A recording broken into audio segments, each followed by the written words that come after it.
আসসালামু আলাইকুম প্রিয় আপুরা, আমি doctor Rizwana Afrin Tania, Genesis clinical ব্যাচের আজকের ক্লাসে আমি আপনাদের সবাইকে আমন্ত্রণ জানাচ্ছি। আজকে আমাদের ক্লাস টপিক হচ্ছে মোলার এবং আরপিএল। তো এই দুইটা টপিকে আসলে অনেক গুরুত্বপূর্ণ পরীক্ষার জন্য, কারণ এগুলো আমরা হচ্ছে আহ আহ, মানে আমরা আমাদের প্রিপেয়ার থাকে একটু কম, কিন্তু পরীক্ষার হলে খুবই গুরুত্বপূর্ণ। বিশেষ করে মোলার প্রেগনেন্সি আসলে দুইটাই গুরুত্বপূর্ণ। মোলার প্রেগনেন্সি যেটা, সেটা আপনারা কেস হিসেবে পাবেন। আর কেউ যদি এমসিপিএস পরীক্ষা দেয় তাহলে সে টেবিল ভাইভাতে অবশ্যই মোলার প্রেগনেন্সি সম্পর্কে তাকে কোশ্চেন করা হবে। তো মোলার প্রেগনেন্সিটা এর জন্য রিটেনে তো অবশ্যই গুরুত্বপূর্ণ, রিটেনে একটা বড় প্রশ্ন আসে বা একটা বড় প্রশ্ন থাকতে পারে মোলার প্রেগনেন্সি থেকে। তারপরে যদি কেস থাকে, কেসে দুই রকম কেস আপনি পেতে পারেন মোলার প্রেগনেন্সি থেকে। একটা পেতে পারেন আপনি যে সাকশন ইভাকুয়েশন হয়ে গেছে পেশেন্ট গুলো, কারণ মোলার আসলে রাখা হয় না, তাড়াতাড়ি করে ফেলা হয়। সো পেশেন্টের এখনো মোলার এবং সে পরীক্ষার হলে, এটা আপনি পাওয়ার সম্ভাবনা নাই। কারণ মোলারের নিয়মই হচ্ছে মোলার সাথে সাথে হচ্ছে ইভাকুয়েশন করতে হয়। তাহলে দেখা যায় মোলাটা হয়তো বা রাতে এসেছিল, সকালে এসেছিল, এটা করে ফেলা হয়েছে, এখন পোস্ট ইভাকুয়েশন আপনার মোলার প্রেগনেন্সিকে দেয়া হয়েছে পরীক্ষার হলে, এইটা পাওয়ার সম্ভাবনাই সবচেয়ে বেশি। তখন আপনাকে মোলার প্রেগনেন্সি থেকেও প্রশ্ন করবে, কিন্তু এফসিপিএস এর ক্ষেত্রে মোলারে বেশিক্ষণ না থেকে এখান থেকে পিজিটিএন এ চলে যাবে। আরেকটা কেস আপনি পেতে পারেন যে এটা একটা টোটাল পিজিটিএন কেসে, পিজিটিএন কেসে ফলো আপের জন্য আসে, বা এখন সে পিজিটিএন কেস হচ্ছে, তার ডায়াগনোসিস হয়েছে, এখন নেক্সট প্ল্যান, এরকম একটা পেশেন্ট আসতে পারে। আর খুব রেয়ারলি একটা পেতে পারেন যে সে অলরেডি কেমো পায়, সে হয়তো সেকেন্ড সাইকেল কেমোর জন্য এসেছে, এরকমও পেতে পারেন। তাহলে এই এতগুলো ভ্যারাইটি ভাবে আপনি পেতে পারেন। আপনি যদি এখন টপিকটা খুব ভালোভাবে না বুঝেন, না পড়েন, তাহলে কিন্তু আপনি এগুলো অ্যান্সার করতে পারবেন না। আর যদি টপিকটা আপনার খুব ভালো পড়া থাকে তখন আপনার অ্যান্সার করতে সহজ হবে। সেকেন্ড যে কেসটা সেটা হচ্ছে আরপিএল। আরপিএলটা আপনার রিটেনে খুব আসে। আপনি যখন একটা প্রিপারেশন নেবেন, আপনি দেখবেন আপনার রিটেন প্রিপারেশন ভালো করে নিলে আরপিএল আপনার পড়া হয়ে যাচ্ছে, আরপিএল রিটেনে খুব আসবে। হ্যাঁ, আচ্ছা, আরেকটা জিনিস হচ্ছে ফার্স্ট ট্রাইমেস্টার লস এবং সেকেন্ড ট্রাইমেস্টার লস, আমরা এখান থেকে দুইটা কেস পড়বো। হ্যাঁ, তাহলে আজকে আসলে আমাদের আলোচনার বিষয় অনেকগুলো। আপুরা যদি জয়েন করে ফেলতেন ক্লাসে বেশি ভালো হতো। তা আমি দেখতে পাচ্ছি খুব কম আপুই জয়েন করেছেন। তারপরে যেহেতু আমাদের ক্লাস ক্লাস টাইমে আমরা শুরু করেছি এবং সেভাবে আমরা শেষ করতে চাই, আহ সেজন্য আমি এখন ক্লাস ক্লাস আমি আমি মেইন টপিকে আমি চলে যাচ্ছি। আর আগামীকাল খুব সম্ভব আমি আরেকটা ক্লাস নিয়ে নিব আপনাদের। আগামীকাল ক্লাসটা নিলে আমাদের 17 নম্বর ক্লাসটা হয়ে যাবে, অর্থাৎ আমাদের তখন সবগুলো ক্লাস হয়ে যাবে। আমি আগামীকালের ক্লাস নিয়ে একটু কথা বলে, জেনেসিস এর সাথে কথা বলে আপনাদেরকে মেসেজ দিয়ে দিতে বলবো। তাহলে আমরা শুরু করব হচ্ছে মোলার প্রেগনেন্সি থেকে। আপনারা সবাই একটু বোর্ডের দিকে নজর দেবেন।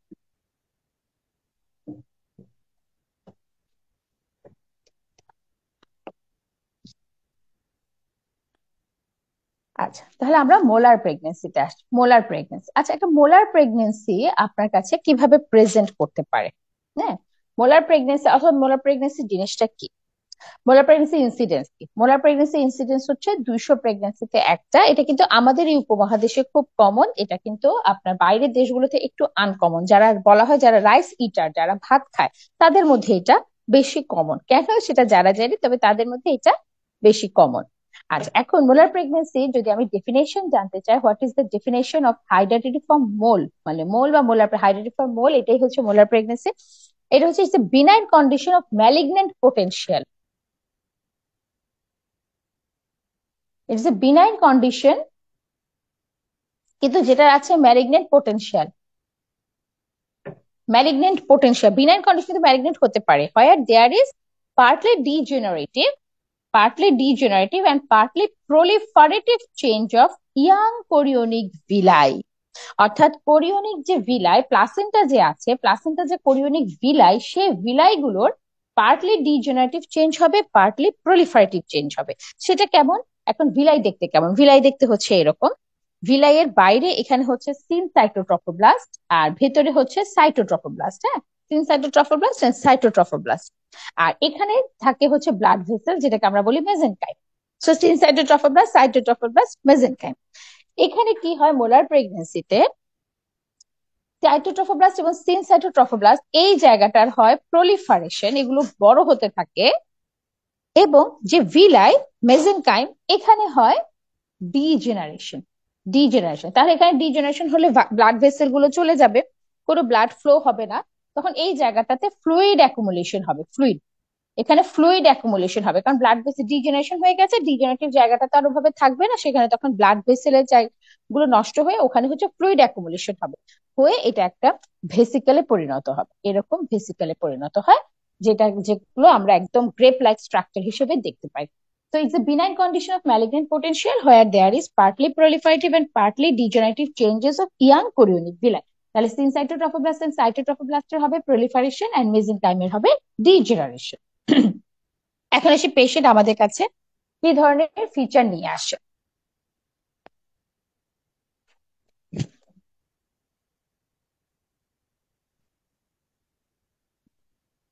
পেশেন্ট আমাদের কাছে ক্লিনিক্যাল ফিচার কি নিয়ে আসে? পেশেন্ট নিয়ে আসে যে সে pregnant but exaggerated sign symptom of pregnancy. প্রেগনেন্সির যে সাইন সিমটম সেগুলো খুব বেশি থাকে, তার অনেক বেশি বমি থাকে, হ্যাঁ, যেটা এই সপ্তাহে একদম আনইউজুয়াল, প্রেগনেন্সি টেস্ট পজিটিভ এবং তারপর থেকে তার অতিরিক্ত বমি হচ্ছে। So exaggerated sign symptom of pregnancy থাকে। তার ভেজাইনাল ব্লিডিং থাকতে পারে, মাইল্ড টু মডারেট, সে ভেজাইনাল ব্লিডিং নিয়ে আসে, লোয়ার অ্যাবডোমিনাল পেইন নিয়ে আসে। সুতরাং একটা প্রেগনেন্সি পেইন অ্যান্ড ব্লিডিং দেখতে মনে হতে পারে এটা অ্যাবর্শন হতে পারে, এটা একটপিক হতে পারে, এটা মোলারও হতে পারে।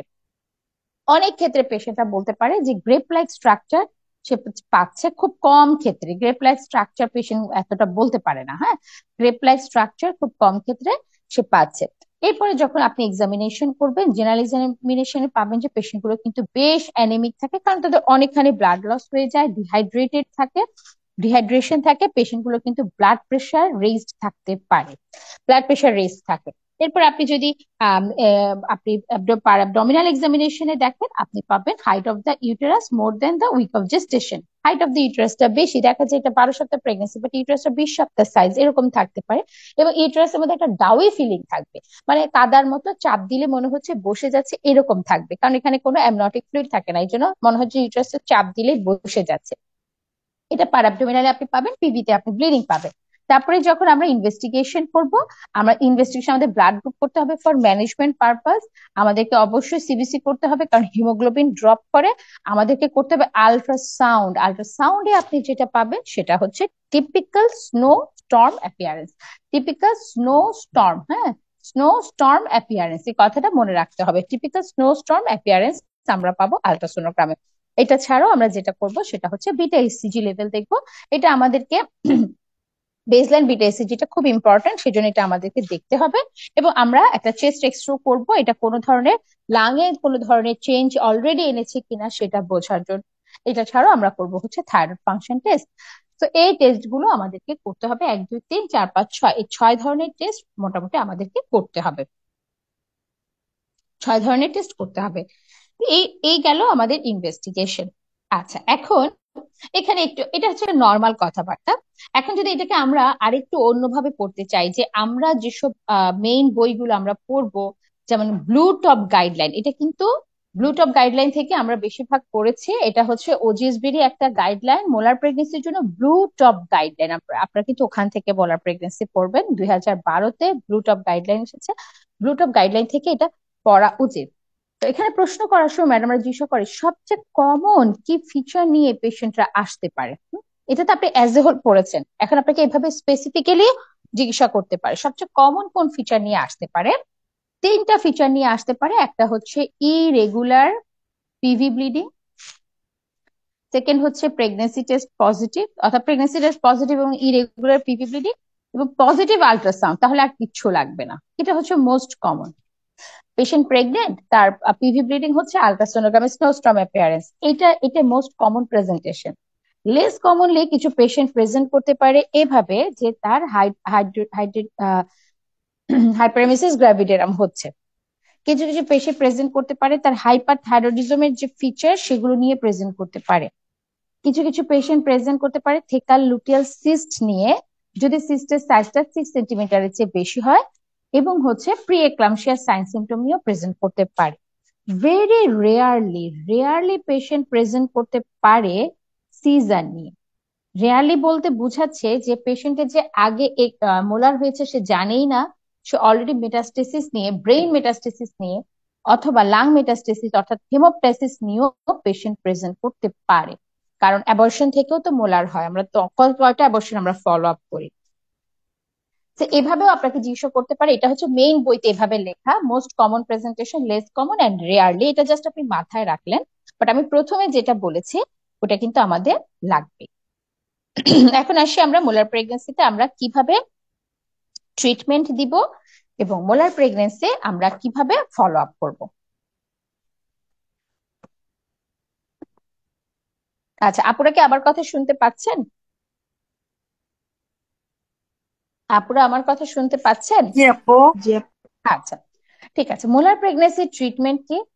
মোলার প্রেগনেন্সি ট্রিটমেন্ট হচ্ছে একটাই, সেটা হচ্ছে suction and evacuation under general anaesthesia and histopathology এবং ফলো আপ। এই জিনিসটা সবচেয়ে গুরুত্বপূর্ণ, সাকশন অ্যান্ড ইভাকুয়েশন। এখানে কিন্তু আমরা সাকশন ইভাকুয়েশন করি। Suction and evacuation under general anaesthesia. General অ্যানাস্থেসিয়াতে এটা করতে হবে। এটা কিন্তু কখনো স্পাইনাল দিয়ে, যদি বল স্পাইনাল দিয়ে করা যাবে না ম্যাডাম, এটা আইডিয়ালি জেনারেল অ্যানাস্থেসিয়া দিয়ে করতে হবে, কারণ অনেক ব্লিডিং হয়, এখানে কিন্তু ব্লাড প্রেশার ফল করে পেশেন্টে। যদি আপনি জেনারেল অ্যানাস্থেসিয়া ছাড়াই আপনি হচ্ছে কখনোই স্পাইনাল দিয়ে এটা করতে পারবেন না। Followed by histopathology. হ্যাঁ, এখানে হিস্টোপ্যাথোলজি করতেই হবে এবং এখানে ফলো আপটা মাস্ট। ফলো আপটা মাস্ট। এখন এটা যদি আমরা একটু গুছিয়ে বলি, আপু জেনারেল ম্যানেজ স্পাইনাল দিব না, কারণ ওখানে হাইপোটেনশন হয়, তাই না? এখানে হাইবার যে কোনো ব্লিডিং আপনি সবসময় আইডিয়ালি জেনারেল অ্যানেস্থেসিয়া, যেমন placenta previa always general anaesthesia. হ্যাঁ, হ্যাঁ, এটা আপনি patient to patient, circumstance to circumstance, ওই পরিস্থিতি, অ্যানাস্থেটিস্টের চয়েস, অনেক কিছুর উপরে ডিপেন্ড করতে পারে। But ectopic, শকের patient, molar pregnancy, এগুলো সব হচ্ছে আন্ডার জেনারেল অ্যানাস্থেসিয়া। এবং এটাই আইডিয়াল, এটাই আইডিয়াল। আচ্ছা, এরপরে ম্যাডামরা জিজ্ঞাসা করতে পারে, হ্যাঁ, জেনারেল ম্যানেজমেন্টের ক্ষেত্রে আমাদের কি করা লাগতে পারে। আমরা পেশেন্টকে অবশ্যই কাউন্সিলিং করবো, কারণ পেশেন্টরা এই জিনিসটার নামই শুনে নাই। হ্যাঁ, আমরা অবশ্যই কাউন্সিলিং করবো পেশেন্টকে। এবং হচ্ছে যদি বলে যে আপনি সার্ভিস, ধরেন আপনি সার্ভিসটা প্রিপেয়ার না, আপনি ডিএনসি করতে পারছে, তখন আপনি সার্ভিস কিভাবে প্রিপেয়ার করবেন, সার্ভিস কি প্রিপারেশন করা লাগে, এগুলো সব ছোট ছোট প্রশ্নগুলো ম্যাডামরা সব ধরে। হ্যাঁ, যে ম্যাডাম ইউজুয়ালি সার্ভিস প্রিপেয়ার করা লাগে না, সার্ভিস রাইপ থাকে। তবে সার্ভিস যদি খুব লং থাকে, খুব টিউবুলার থাকে, সেক্ষেত্রে আমরা মিজোপ্রস্টল 200 মাইক্রোগ্রাম পারভেজাইনালি দিতে পারি, পারভেজাইনালি দিতে পারি। আচ্ছা, এটা আন্ডার জেনারেল অ্যানেস্থেসিয়া করব, সাকশন এন্ড ইভাকুয়েশন করব। কি ধরনের সাকশন ইউজ করবেন, ইলেকট্রিক সাকশন নাকি ম্যানুয়াল সাকশন? বলতে হবে ম্যাডাম এখানে আমরা ইলেকট্রিক সাকশন ইউজ করব। এটা ক্যানুলাটা কেমন হবে, হোয়াইট বোর ক্যানুলা হবে নাকি চিকন চিকন ক্যানুলা হবে? ওয়াইড। হোয়াইট বোর ক্যানুলা হবে, এবং সেগুলো 10 মিলিমিটারের যে বড় যে সাইজ, মানে সবচেয়ে বড় সাইজটা, সেটা নেব। এটা ইউটেরাসের ভেতরে আপনি কতটুকু ঢুকাবেন, কতটুকু ঢুকাবেন? আপু ওটা ওই যে দেখবো না আমরা, কি এখানে কি ক্যাভিটিটা দেখে নিবো আগে? এইটা ইউটেরাসের ভেতরে আমরা জাস্ট নট টাচিং দ্য ফান্ডাস, আমরা শুধুমাত্র জাস্ট বিয়ন্ড দ্য ইন্টারনাল অস বলবো, জাস্ট বিয়ন্ড দ্য ইন্টারনাল অস। হ্যাঁ, not touching the ফান্ডাস, just beyond the internal অস। আপনার আরেকটা হাত কোথায় থাকবে? একটা হাত থাকবে ক্যানুলাতে, আরেক বাম হাত থাকবে হচ্ছে আপনার ফান্ডাসে। যদি একটা হাত আপনার ফান্ডাসের উপরে থাকে, আপনি কি অ্যাসেস করবেন ম্যাডাম? আমি দুইটা জিনিস এখানে বুঝবো, একটা হচ্ছে ইউটেরাসের সাইজ এবং সাইজটা কমে আসছে কিনা, নাম্বার ওয়ান। নাম্বার টু হচ্ছে এটা আপনার পারফোরেশনকে প্রিভেন্ট করবে। আচ্ছা, এরপর আপনি কি করবেন, ক্যানুলা দিয়ে আপনি স্লোলি এটাকে রোটেট করবেন 180 degree, right left, right left. আচ্ছা, এরপরে আপনি কি অক্সিটোসিন দিবেন? অক্সিটোসিন দিবেন। আচ্ছা, অক্সিটোসিন দেওয়ার বিষয়টা এক এক জায়গায় এক এক রকম বলেছে। যেমন ওজিএসবি তে বলেছে হাফ ওয়ে অফ প্রসিডিউর, আর আপনার আরসিওজি বলেছে এন্ড অফ দ্য প্রসিডিউর, তাও যদি ব্লিডিং বেশি হয় তখন আমরা করব এন্ড অফ দ্য প্রসিডিউরে। হ্যাঁ, এটা ওজিএসবি বলেছে হাফ অফ দ্য প্রসিডিউরে। সো অক্সিটোসিনের ব্যাপারটা একটু মতবিরোধ আছে। আপনি বলতে পারেন যে ম্যাডাম আমরা এন্ড অফ দ্য প্রসিডিউরে অক্সিটোসিন দিব ইফ দেয়ার ইজ ব্লিডিং, এটা আরসিওজি তে আছে। তারপরে প্রশ্ন করবে এখানে কি আমরা কিউরেট করব? উত্তরটা কি হবে? এখানে আমরা কিউরেট করতে পারি, আমরা কিউরেট করতে পারি। এই কিউরেটটার নাম হচ্ছে ফ্লাশিং কিউরেট, এটা একটা আলাদা নাম আছে। It's a sharp curette, flushing curette. আপনারা ফ্লাশিং কিউরেট দিয়ে সার্চ দেন, দেখবেন যে একটা ছবি চলে আসছে ফ্লাশিং কিউরেটটা। আপনারা অবশ্যই লেবার রুমে দেখেছেন, কিন্তু এটা যে ইউজ হয় মোলার প্রেগনেন্সির জন্য, এটা আমরা জানতাম না। হ্যাঁ, তো ফ্লাশিং কিউরেট, ঠিক আছে। আচ্ছা, এরপরে আমাদের স্টেপ কি, আমাদের অবশ্যই হিস্টোপ্যাথোলজি করতে হবে, অবশ্যই আমাদেরকে হিস্টোপ্যাথোলজি করতে হবে, কারণ কি হয় এবং ফলো আপ করতে হবে, হিস্টোপ্যাথোলজি করতে হবে যে এটা অ্যাকচুয়ালি কি ছিল এবং এটা আমাদেরকে ফলো আপ করতে হবে। আচ্ছা, এখন আমরা আসি ফলো আপটা আমরা কিভাবে করব, মোলার প্রেগনেন্সিতে আমরা কিভাবে ফলো আপ করবো। আচ্ছা, এখানে একটা জিনিস হচ্ছে, মোলার প্রেগনেন্সিতে যদি পেশেন্ট নেগেটিভ হয়, আপনার পেশেন্ট ব্লাড গ্রুপ, অবশ্যই অ্যান্টিডি দিতে হবে, অবশ্যই তাকে অ্যান্টিডি দিতে হবে। এখন মোলার প্রেগনেন্সির ফলো আপটা কি হয়, ফলো আপ আমরা করি থ্রু বিটা এসসিজি। আচ্ছা, সেটা আমরা কবে কবে করি, এটা আমরা ইভাকুয়েশনের পরে উইকলি করি আনটিল থ্রি কনজিকিউটিভ নেগেটিভ আসে। উইকলি করব আনটিল থ্রি কনজিকিউটিভ নেগেটিভ। আচ্ছা, থ্রি কনজিকিউটিভ যদি নেগেটিভ চলে আসে, দেন মান্থলি আমরা করব 6 মান্থ। এখন কিন্তু ফলো আপটা খুব সহজ হয়ে গেছে, আপনারা যখন পিজিটিএন করবেন দেখবেন খুবই সহজ। সো উইকলি আমরা করব আনটিল থ্রি কনজিকিউটিভ নেগেটিভ, এবং দেন মান্থলি আমরা করব হচ্ছে ফর 6 মান্থ। আচ্ছা, এখন হচ্ছে আমরা কি আশা করি, কি আশা করি অ্যাকচুয়ালি কতটুকু মোলার প্রেগনেন্সি, মানে কতটুকু আসলে লেভেল কমে আসে, বা natural history of molar beta ECG কি, এটা আপনাকে এখান থেকে ধরতে পারে। Natural history of beta ECG হচ্ছে ইভাকুয়েশনের আগে কিন্তু আপনি একটা প্রি ইভাকুয়েশন একটা বিটা ইসিজি আমরা কিন্তু করেছি। ন্যাচারাল হিস্ট্রি হচ্ছে 48 ঘন্টা পরে বিটা ইসিজি আর পোস্ট ইভাকুয়েশন, এখানে আপনি ইভাকুয়েশনের পরে 48 ঘন্টা পরে কিন্তু আমরা প্রথম বিটা ইসিজিটা করছি, এবং সেটা আমরা এক্সপেক্ট করছি বিটা ইসিজি সেটা কিন্তু 2/3 কমে যাবে, 2/3 কমে যাবে। আচ্ছা, এরপরে যে আমরা উইকলি ফলো আপ করছি, তারপরে আমরা প্রি ইভাকুয়েশন একটা করছি, 48 ঘন্টা পরে একটা করছি, এরপর আমরা উইকলি করছি। উইকলি যে করছি প্রত্যেকটা আমরা এক্সপেক্ট করব 10% করে কমবে। এভাবে 8 সপ্তাহের মধ্যে, অর্থাৎ 2 মাসের মধ্যে 70% পেশেন্টের বিটা ইসিজি নর্মাল হয়ে যাবে। যাদের নর্মাল হলো না তাদের কিন্তু 30% নর্মাল হলো না, 14 সপ্তাহের মধ্যে, অর্থাৎ 3.5 মাসের মধ্যে বাকি 15%ও বিটা ইসিজি নর্মাল হয়ে যাবে। কিন্তু নর্মালে আসবে না 15% পেশেন্ট, এদেরকে ডিটেক্ট করার জন্যই আমাদের সবার করতে হয়। 15% পেশেন্ট তারা হচ্ছে পিজিটিএন ডেভেলপ করবে, এখানে আস্তে আস্তে আপনার কাছে পিজিটিএন এর মধ্যে যাবে, এভাবে আস্তে আস্তে আপনার মধ্যে পিজিটিএন এর মধ্যে যাবে। যারা কমপ্লিট মোল মানে হাইড্রোটিফর্ম মোল বা কমপ্লিট মোল যারা, বা মোলার প্রেগনেন্সি যারা, তাদের কিন্তু 15%, তাদের থেকে পিজিটিএনটা বেশি আসে। আর পার্শিয়াল মোল থেকে আসে খুব কম, 0.5 to 9.9%। তো ওই পার্সেন্টেজ গুলো দরকার নেই, আপনি এটা আপনার দরকার আছে, ফলো আপটা এই জন্য জরুরি। আচ্ছা, এখন যদি বলে যে ফলো আপটা,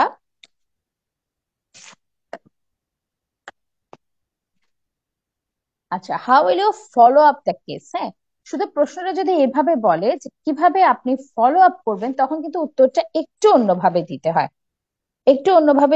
সেটা প্রথমে দিতে হয় একদম হিস্ট্রি নিব, ফলো আপে এক্সামিনেশন করব, ইনভেস্টিগেশন করব। আমরা কিন্তু এভাবে উত্তরটা দিতে পারি না, আমরা শুধু বিটা এসসিজি দিয়ে উত্তর দিয়ে দিই। বাট আপনাকে যখন প্রশ্নটা করবে how will you follow up a case of molar pregnancy, আপনি কিন্তু অবশ্যই এভাবে শুরু করবেন। তাহলে হিস্ট্রিতে আমাদের কি নিতে হবে, হিস্ট্রিতে পেশেন্টে নিতে হবে এখন তার কোনো পিভি ব্লিডিং আছে কিনা, এক্সামিনেশন করে আমরা জেনারেল এক্সামিনেশন করব, আমরা ভাইটালস গুলো তার চেক করব, পার অ্যাবডোমিনাল এক্সামিনেশন করব। আচ্ছা, এবং তার হিস্ট্রিতে আমাদের জিজ্ঞাসা করতে হবে কোনো সাইন সিমটম অফ মেটাস্টেসিস আছে কিনা, যেমন তার কোনো হিমোপ্টাইসিস আছে কিনা, তার কোনো কনভালশন হয়েছিল কিনা, এরকম সাইন সিমটম অফ মেটাস্টেসিস গুলো আমাদেরকে জিজ্ঞাসা করতে হবে। এবার ইনভেস্টিগেশন বা ল্যাবরেটরি ফলো আপটা কিভাবে হবে, একটা তো প্রি ইভাকুয়েশন হয়েছিল, একটা 48 ঘন্টা পরে আমরা দেখবো দ্যাট উইকলি আমরা বিটা এসসিজি করবো, যেটা আগেই বলেছি আনটিল থ্রি কনজিকিউটিভ নর্মাল, এবং থ্রি কনজিকিউটিভ নর্মাল হলে আমরা 6 মান্থ মান্থলি করব ফর 6 মান্থ। এইভাবে করে সবসময় ফলো আপটা বলবেন। আচ্ছা, এখানে আরো প্রশ্ন করতে পারে যে আপনার পেশেন্ট এখানে কিছু টেকনিক্যাল প্রশ্ন করে। একটা পেশেন্ট বিকালে আপনার এসেছে মোলার প্রেগনেন্সি নিয়ে, এবং আপনি ডিউটিতে আপনি আছেন বা অনকল একজন কনসালটেন্ট আছে, মোলার প্রেগনেন্সিটা কখন ইভাকুয়েট করবে, এই উত্তরটা আপনারা দেন। কখন ইভাকুয়েট করবেন, এই উত্তরটা আপনারা দিবেন। আর এখন আমরা বলবো যে আপনি মোলার প্রেগনেন্সি ইভাকুয়েট করছেন, খুব ব্লিডিং হলো, খুবই ব্লিডিং হলো, তখন কি করতে হবে, এই প্রশ্নগুলো করে। কখন মোলার প্রেগনেন্সিতে আমাদের ল্যাপারোটমি করার দরকার হয়, ল্যাপারোটমি করার দরকার হয়, এই প্রশ্নগুলো এখন করবে। Sign symptom of complete evacuation, sign symptom of complete evacuation আপনি কিভাবে বুঝবেন? তাহলে এই উত্তরগুলো যদি আমরা এখন দিই, সেটা হচ্ছে কখন ইভাকুয়েট করতে হবে, বলতে হবে ম্যাডাম যখনই মোলার প্রেগনেন্সি এসেছে এটা তখনই, এটা কোনো ধরনের সময় অপচয় না করে এটা কিন্তু তখনই ইভাকুয়েট করতে হবে, ব্লাড রেডি করে এবং সিনিয়রকে কল দিয়ে এটা তখন ইভাকুয়েট করতে হবে। এটা বলা যাবে না যে ম্যাডাম এটা আমি কালকে সকালে ইভাকুয়েট করব আমাদের বড় ম্যাডাম আসার পরে, না, এটা করা যাবে না, কারণ যে কোনো সময় পেশেন্টের টরেনশিয়াল ব্লিডিং হতে পারে এবং তখন কিন্তু সেটা আপনি ম্যানেজ করা যাবে না। আপনি ইভাকুয়েশন করছেন, ব্লিডিং অনেক বেশি, কি করবেন? প্রথম কথা হচ্ছে কল ফর হেল্প, ব্লাড দিব, প্রসিডিওর কন্টিনিউ নট স্টপ, এটাই হচ্ছে আপনার অ্যাবর্শনের ডিএনসির সাথে সাকশন ইভাকুয়েশনের পার্থক্য। ব্লিডিং হচ্ছে, আপনি ব্লাড চালু করে দেন, call for extra help, procedure continue করে যান, কারণ আপনি এটা এভাবে রেখে দিলে ব্লিডিং আরো বেশি হবে, নট স্টপ। ল্যাপারটমি কখন করব? ল্যাপারটমির ইন্ডিকেশন হচ্ছে uncontrolled bleeding, number one. Number two হচ্ছে পারফোরেশন, ইউটেরাস পারফোরেশন করে ফেলে। নাম্বার থ্রি হচ্ছে ইন্ট্রাপেরিটোনিয়াল হেমোরেজ, ইন্ট্রাপেরিটোনিয়াল হেমোরেজ। এসব ক্ষেত্রে ল্যাপারটমি করে আমরা কি করি? ল্যাপারটমি করে আমাদের হিস্টেরেক্টমি লাগতে পারে, হিস্টেরোটমিও লাগতে পারে, অথবা bilateral internal iliac artery ligation, এগুলো হচ্ছে ল্যাপারটমির ইন্ডিকেশন। বুঝে গেছে? আচ্ছা, এখন হচ্ছে sign symptom of complete evacuation, তখন আপনি বুঝবেন যে আপনার ইভাকুয়েশন কমপ্লিট হয়েছে। ম্যাডাম যখন ব্লিডিং কমে যাবে, ফ্রদি ডিসচার্জ আসবে, গ্রিপিং সেন্সেশন আমি পাবো এবং গ্রিটিং সেন্সেশন পাবো। আমি এটা গ্রিপিং, গ্রিপ আমার মনে হয় আমার ক্যারোলা গুলো গ্রিপ হচ্ছে, আর এটা হবে ইউটেরাসের মধ্যে গ্রিটিং সেন্সেশন। তাহলে আমি বুঝবো যে এটা কমপ্লিট ইভাকুয়েশন হয়েছে। আপনি মোলার প্রেগনেন্সি ইভাকুয়েট করে ফেলেছেন, পেশেন্টকে আপনি এখন কি অ্যাডভাইস দিবেন?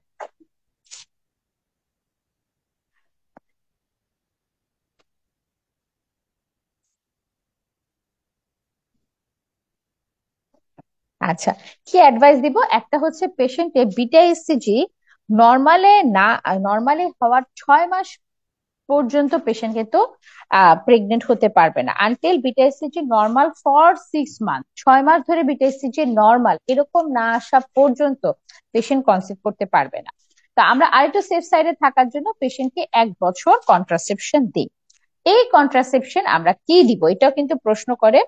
এই কন্ট্রাসেপশনটা আমরা বেরিয়ার মেথড দিই, আমরা জানি বেরিয়ার একমাত্র এখানেই দাম আছে বেরিয়ারের, বেরিয়ার মেথড আমরা সাজেস্ট করি। এখন বেরিয়ার কিন্তু is not a good contraception, তো বেরিয়ার ইউজ করলেও তো পেশেন্ট প্রেগনেন্ট হয়ে যায়। প্রেগনেন্ট হলে কি অসুবিধা? প্রেগনেন্ট হলে এমনি বিটা এসিজি বেশি থাকে, তখন আমরা কি এটা বিটা এসিজিটা কি প্রেগনেন্সির জন্য বাড়লো নাকি তার এটা পিজিটিএন এর দিকে যাচ্ছে, এটা আমাদের বোঝার কোনো উপায় থাকে না। এই জন্য আমরা পেশেন্টকে বলি যে আপনারা দয়া করে কনসিভ করবেন না।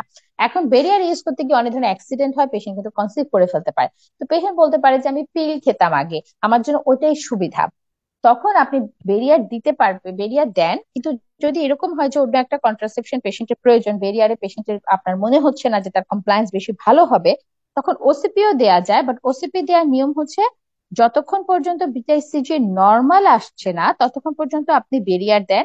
Once beta hCG normal, beta hCG যখনই নর্মাল তখন আপনি ওসিপি দেন। এটা হচ্ছে ওসিপির ক্ষেত্রে নিয়ম। আপনি কোনো আইইউসিডি, কপারটি আমরা কিন্তু সব জায়গায় দিতে পারি না, আইইউসিডি অথবা প্রজেস্টেরন অনলি পিল এগুলো আমরা দিব না, কারণ এগুলো ইরেগুলার ব্লিডিং করে, যেটা আপনার পরবর্তী ফলো আপকে এফেক্ট করতে পারে। তো এটা হচ্ছে মোলার প্রেগনেন্সি নিয়ে কথাবার্তা। আপুদের কোনো প্রশ্ন আছে কিনা বলেন, কারণ আমরা আস্তে আস্তে পিজিটিএন এর দিকে চলে যাব।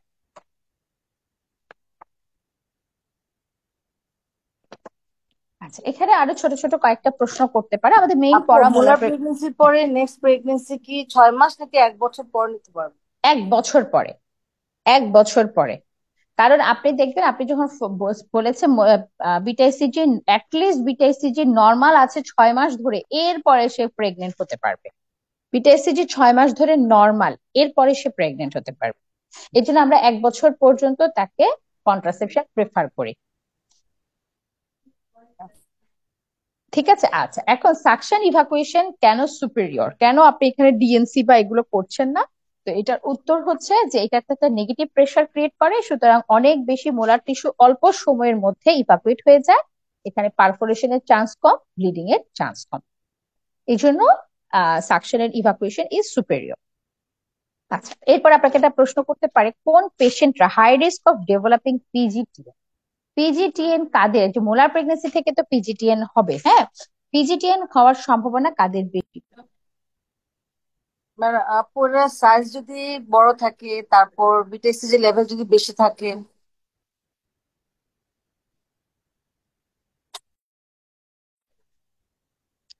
হ্যাঁ, হ্যাঁ, একটা লুটিন হচ্ছে বয়স, বড় প্রথম থাকে। আপনি বয়স দিয়ে শুরু করেন। বয়স যদি 40 বছরের বেশি হয়, হ্যাঁ। বেসলাইন পিটিএসসি যদি 1 লাখের থেকে বেশি থাকে, তারপরে আপনি যদি দেখেন যে পেশেন্টের প্রায়র আপনার হচ্ছে মোলার প্রেগনেন্সির হিস্ট্রি থাকে, প্রায়র মোলার প্রেগনেন্সি হিস্ট্রি, কারো যদি আগে মোলার প্রেগনেন্সির হিস্ট্রি থাকে, একটা মোলার প্রেগনেন্সি হিস্ট্রি থাকে, তার ক্ষেত্রে ইনসিডেন্স কিন্তু হয়ে যাবে 1:80, 1:80, যেটা কিন্তু ছিল 1:200। হ্যাঁ, কারো যদি দুইটা মোলার প্রেগনেন্সির হিস্ট্রি থাকে, তার ক্ষেত্রে কিন্তু পরবর্তীতে মোলার প্রেগনেন্সি হওয়ার সম্ভাবনা 1:6 হয়ে যাবে, মানে অনেক বেশি, এবং তিনটা হলে 1:2 হয়ে যাবে। অর্থাৎ প্রায়র মোলার প্রেগনেন্সি হিস্ট্রি থাকলে কিন্তু তার ইনসিডেন্সটা বেড়ে যাবে। আচ্ছা, বাইলেটার, তার যদি পার অ্যাবডোমিনাল এক্সামিনেশনে আপনি ইউটেরাসটা পান 20 উইকস এর থেকে বেশি, 20 উইকস এর চেয়ে বেশি, তার যদি থিকাল লুটেল সিস্ট যেটা 6 সেন্টিমিটারের চেয়ে বেশি হয়, তাহলে এই পাঁচটা জিনিস যদি কারোর থাকে, তাদের কিন্তু পিজিটিএন হওয়ার চান্স অনেক বেশি থাকবে, অনেক বেশি থাকবে। সো এই হচ্ছে মোলার প্রেগনেন্সি রিলেটেড কথাবার্তা। এখন আমরা চলে যাব হচ্ছে আসলে পিজিটিএন এ, কারণ আমাদের বেশিরভাগ প্রশ্ন পিজিটিএন থেকে করবে, পিজিটিএন থেকে করবে। এখন এটা যদি আপনি এখন কেস হিস্ট্রিটা বলেন, আপনার পেশেন্টটা কেমন থাকবে আমি বলি। ডায়াগনোসিসটা মোলার প্রেগনেন্সি থাকে second post operative day following suction and evacuation due to molar pregnancy. এটা হয় ডায়াগনোসিস, মানে আপনার পেশেন্ট এরকম থাকে সেকেন্ড বা থার্ড পোস্ট অপারেটিভ, এটা তো operation, post operative day following suction evacuation due to molar pregnancy. সে ওই যে তার বিটিএসসিজি রিপোর্টের জন্য আসলে সে অপেক্ষা করা হচ্ছে। তখন আপনি হিস্ট্রিতে বলবেন পেশেন্টের, যে পেশেন্ট কবে অ্যাডমিট হয়েছিল, সে হাসপাতালে কি কমপ্লেন নিয়ে এসেছিল, হাসপাতালে সে কমপ্লেন নিয়ে এসেছিল ইরেগুলার পিভি ব্লিডিং, হ্যাঁ, এরকম, এবং সে ছিল প্রেগনেন্ট, 2 বা 3 মাসে pregnant with exaggerated sign symptom of pregnancy, then she develop lower abdominal pain আর PV bleeding, and after admission she diagnosed as ultrasound was done, and then she diagnosed as a case of molar pregnancy. So decision for suction and evacuation was made and it was done কত তারিখে সেটা আপনি বললেন। এখন এখন আজকের দিনে পেশেন্টের কি কমপ্লেন, এটা আজকের দিনে পেশেন্টের কি কমপ্লেন সেটা বলতে হবে। নাও পেশেন্ট কমপ্লেন হয়তো বা স্লাইট লোয়ার অ্যাবডোমিনাল পেইন, অথবা স্লাইট পিভি ব্লিডিং, অথবা পেশেন্টের এখন কোনো সিগনিফিকেন্ট কমপ্লেনই নাই। Now patient complain no, now patient have no significant complain. তারপরে এক্সামিনেশন করে আপনি কি পেয়েছেন, এখন আপনার পরবর্তী করণীয় কি, পেশেন্টকে আপনি কিভাবে ফলো আপ করবেন, এবং হচ্ছে কিভাবে হচ্ছে আপনি মানে তাকে অ্যাডভাইস গুলো দিয়ে ডিসচার্জ। এটা হচ্ছে আপনার একটা কেস, এবং এটা খুবই সুন্দর একটা কেস। যখন আপনি এই প্রশ্ন উত্তরগুলো সব সুন্দরভাবে দিতে পারবেন, তখনই আপনাকে চলে যাবে পিজিটিএন এ। এখন আমরা যাই তাহলে পিজিটিএন। আপনাদের কোনো প্রশ্ন এখান থেকে আছে কিনা বলেন। এখানে একটা নাইস টু নো আমি একটু বলে দিয়ে তারপরে আমি পিজিটিএন এ যাই। সেটা হচ্ছে কেরিওটাইপ। এটা এটা আপনি পরীক্ষার হলে আসলে মনে থাকবে না, এটা আপনি খাতায় লিখে রাখেন, যে কিভাবে কমপ্লিট মোল হয়, কিভাবে পার্শিয়াল মোল হয়। ট্রিটমেন্ট সবই সেম। কমপ্লিট মোল হয়, কমপ্লিট মোল হয় একটা এমটি ওভাম, এমটি ওভামের মধ্যে কিছু নাই, হ্যাঁ, এবং একটা স্পার্ম, স্পার্ম আসলো, এই স্পার্মটা ডুপ্লিকেশন হয়, ডুপ্লিকেশন মানে এটা ডাবল হয়ে যায়, নিজে ডাবল হয়ে যায়, কারণ ওভাম তো এমটি। একটা স্পার্ম আসলো, এক্স স্পার্ম, সেটা এসে ডুপ্লিকেশন হলো, অথবা একটা ওয়াই স্পার্ম আসলো, সেটা এসে ডুপ্লিকেশন হলো,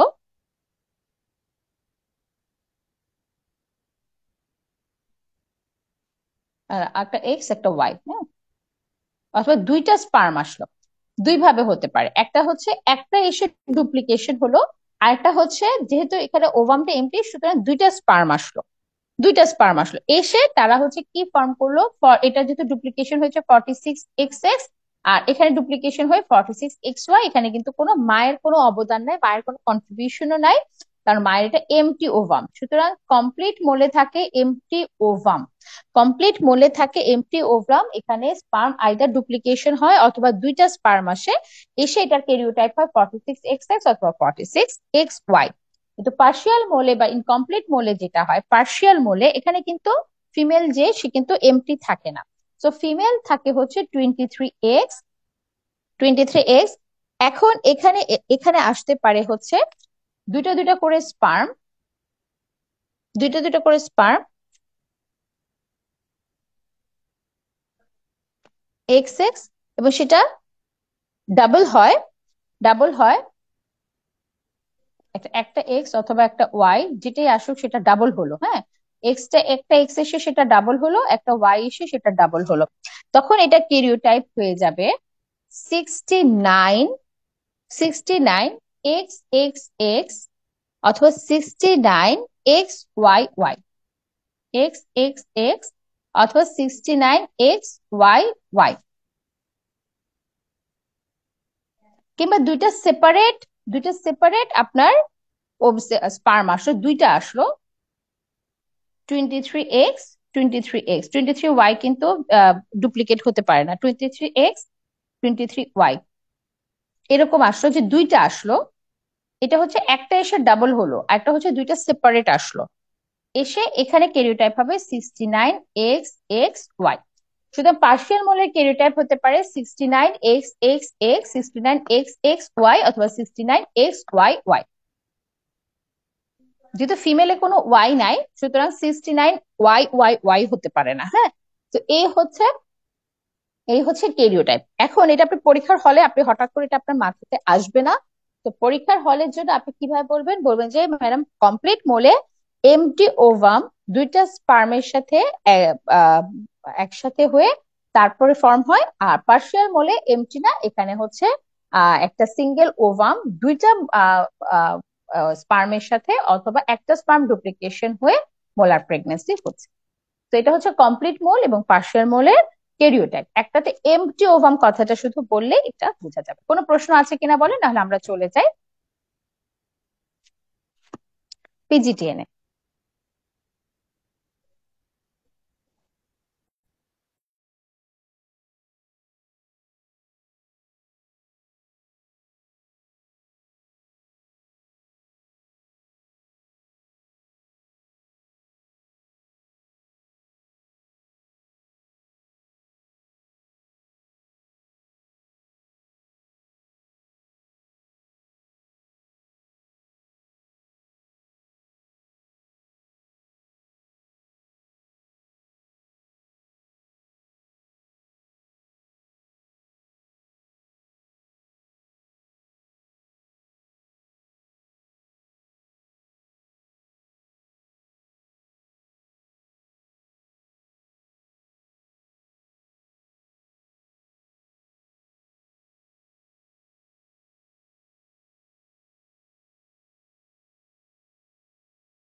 আপু শোনা যাচ্ছে না। ওহো, তাহলে এতক্ষণ আপনি শুনেন নাই? না আপু। আহা, বলবেন না আমাকে, এতক্ষণে বলছেন কেন? আচ্ছা, জিটিডি এবং জিটিএন। জিটিডি হচ্ছে spectrum of tumour arising from trophoblastic tissue, trophoblastic tissue থেকে যত টিউমার আসে সেগুলো সবগুলোই হচ্ছে জিটিডি, সবগুলো জিটিডি। সুতরাং জিটিডি বিনাইনও হতে পারে, ম্যালিগনেন্টও হতে পারে। বিনাইনের মধ্যে হচ্ছে হাইড্রিফর্ম মোল এবং ম্যালিগনেন্টের মধ্যে হচ্ছে invasive mole, choriocarcinoma, placental site trophoblastic tumour and epithelioid trophoblastic tumour. এই চারটা, এই চারটা এগুলো সবই হচ্ছে ম্যালিগনেন্ট, হ্যাঁ। আর এটা হচ্ছে বিনাইন। আর জিটিএন হচ্ছে জিটিডি যেগুলোর ম্যালিগনেন্ট পোটেনশিয়াল আছে, তার মানে এই ম্যালিগনেন্ট গুলো হচ্ছে জিটিএন। সো অল জিটিএন কিন্তু GTD, but all GTD GTN না। কারণ জিটিডি এর মধ্যে আপনার বিনাইনও আছে, ম্যালিগনেন্টও আছে, কিন্তু জিটিএন এর মধ্যে সব ম্যালিগনেন্ট গুলো থাকবে। এখন আমাদের পরীক্ষার জন্য আমাদের লাগবে হচ্ছে পিজিটিএন, অর্থাৎ হচ্ছে পারসিস্টেন্ট জেস্টেশনাল ট্রফোব্লাস্টিক টিউমার। পিজিটিএন এর মধ্যে হচ্ছে দুইটা। পিজিটিএন কে অনেকে পোস্ট মোলার জিটিএন ও বলে। পিজিটিএন এর মধ্যে দুইটা, একটা হচ্ছে ইনভেসিভ মোল, একটা হচ্ছে কোরিওকার্সিনোমা। এদের দুইটা ট্রিটমেন্ট সেম, সেম ট্রিটমেন্ট। এখন পিজিটিএন কোথা থেকে আসে? পিজিটিএন যে এটা আপনারা সবসময় মনে রাখবেন যে সব পিজিটিএন যে মোলার প্রেগনেন্সি থেকে আসবে তা না।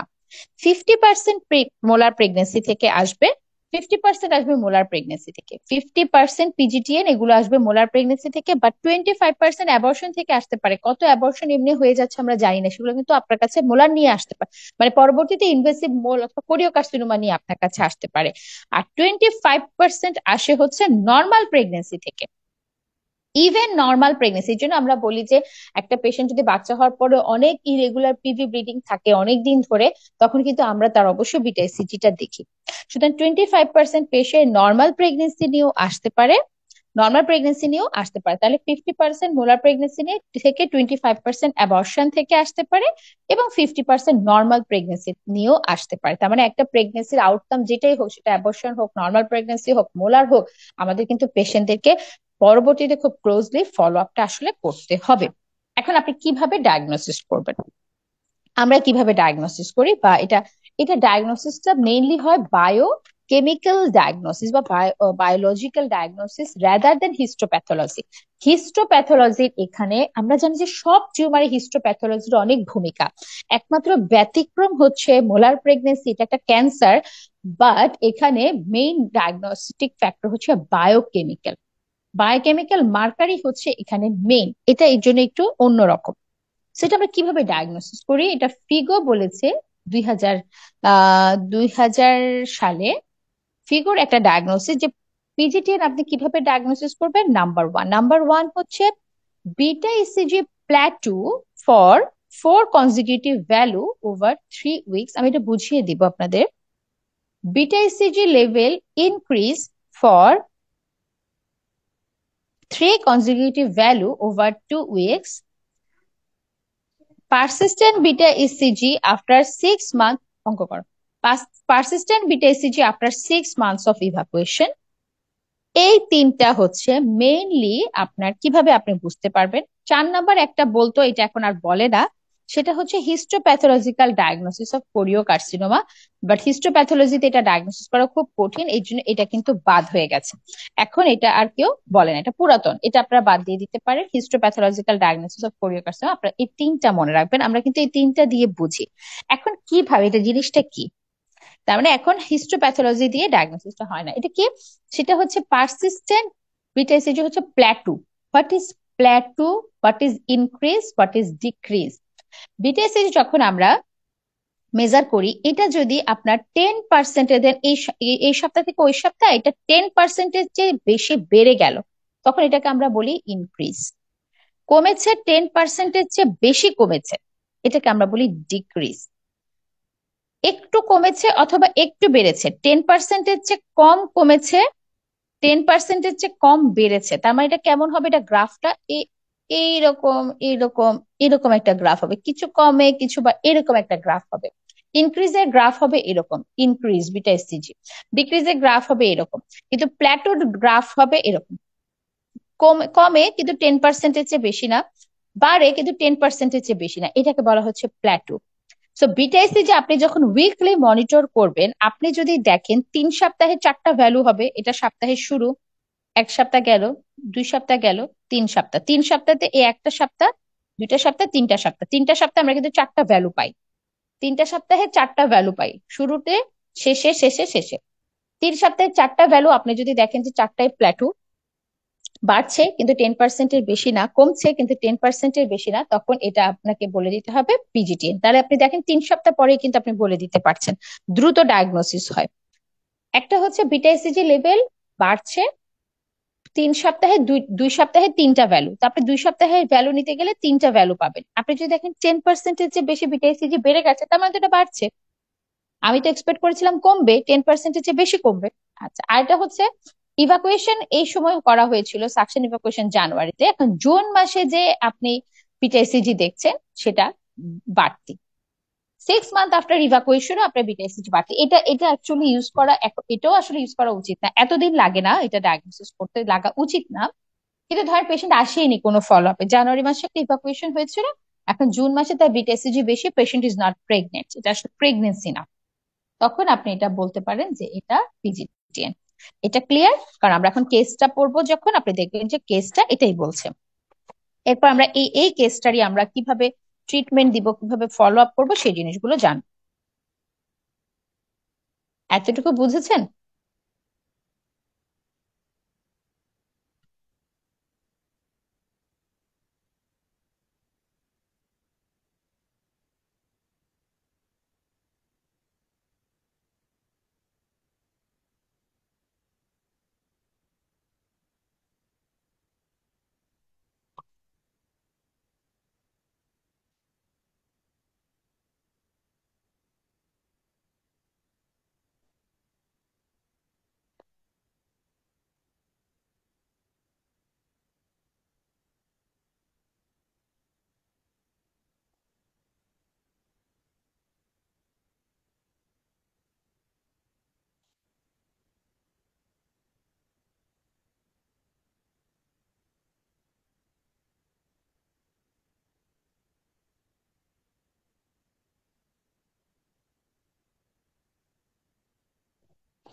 আচ্ছা, এতটুকু যদি আপু বুঝে থাকেন তাহলে আমরা এখন কেসটা বলবো। মিসেস রেবেকা, এটা আমরা এখন পিজিটিএন পড়ছি।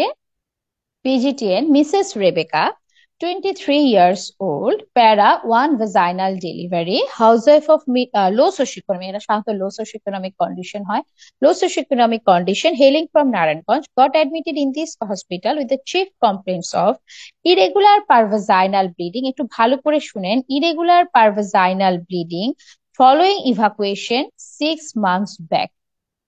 Irregular pervaginal bleeding following suction and evacuation অথবা evacuation of mole following evacuation of mole 6 months back, এটাই আপনি ডায়াগনোসিস বলতে পারেন। অথবা persistently increase beta HCG following suction and evacuation due to molar pregnancy। এটা কিন্তু সালমারুফ ম্যাডামের বলে দেয়া কেস। হ্যাঁ, সালমারুফ ম্যাডামের বলে দেয়া কেস, সুতরাং এটার মধ্যে ভুল থাকার সম্ভাবনা কম। Irregular PV bleeding following evacuation of mole 6 months back, or persistently increased beta HCG following suction and evacuation due to molar pregnancy। দুই ভাবেই আসতে পারে। এটা এই পেশেন্টটা বোঝা যাচ্ছে ভালো করে ফলো আপ করেছিল, অনেক পেশেন্ট আসতে পারে যে ভালো করে ফলো আপ করেছে, সেখানে ডায়াগনোসিস হয়ে গেল। According to the statement of the patient, 6 months back, she was amenorrheic for 3 months with exaggerated sign symptom of pregnancy. She went to gynecologist, ultrasound was done, which revealed molar pregnancy। আমাদের আগের মোলারটা নিয়ে খুব বেশি কথা বলার দরকার নেই, হ্যাঁ, কারণ এখনটা তার জরুরি। Which revealed molar pregnancy. Suction evacuation was quite high. Level of beta HCG patient could not mention. Suction and evacuation was done. No tissue sent for histopathology.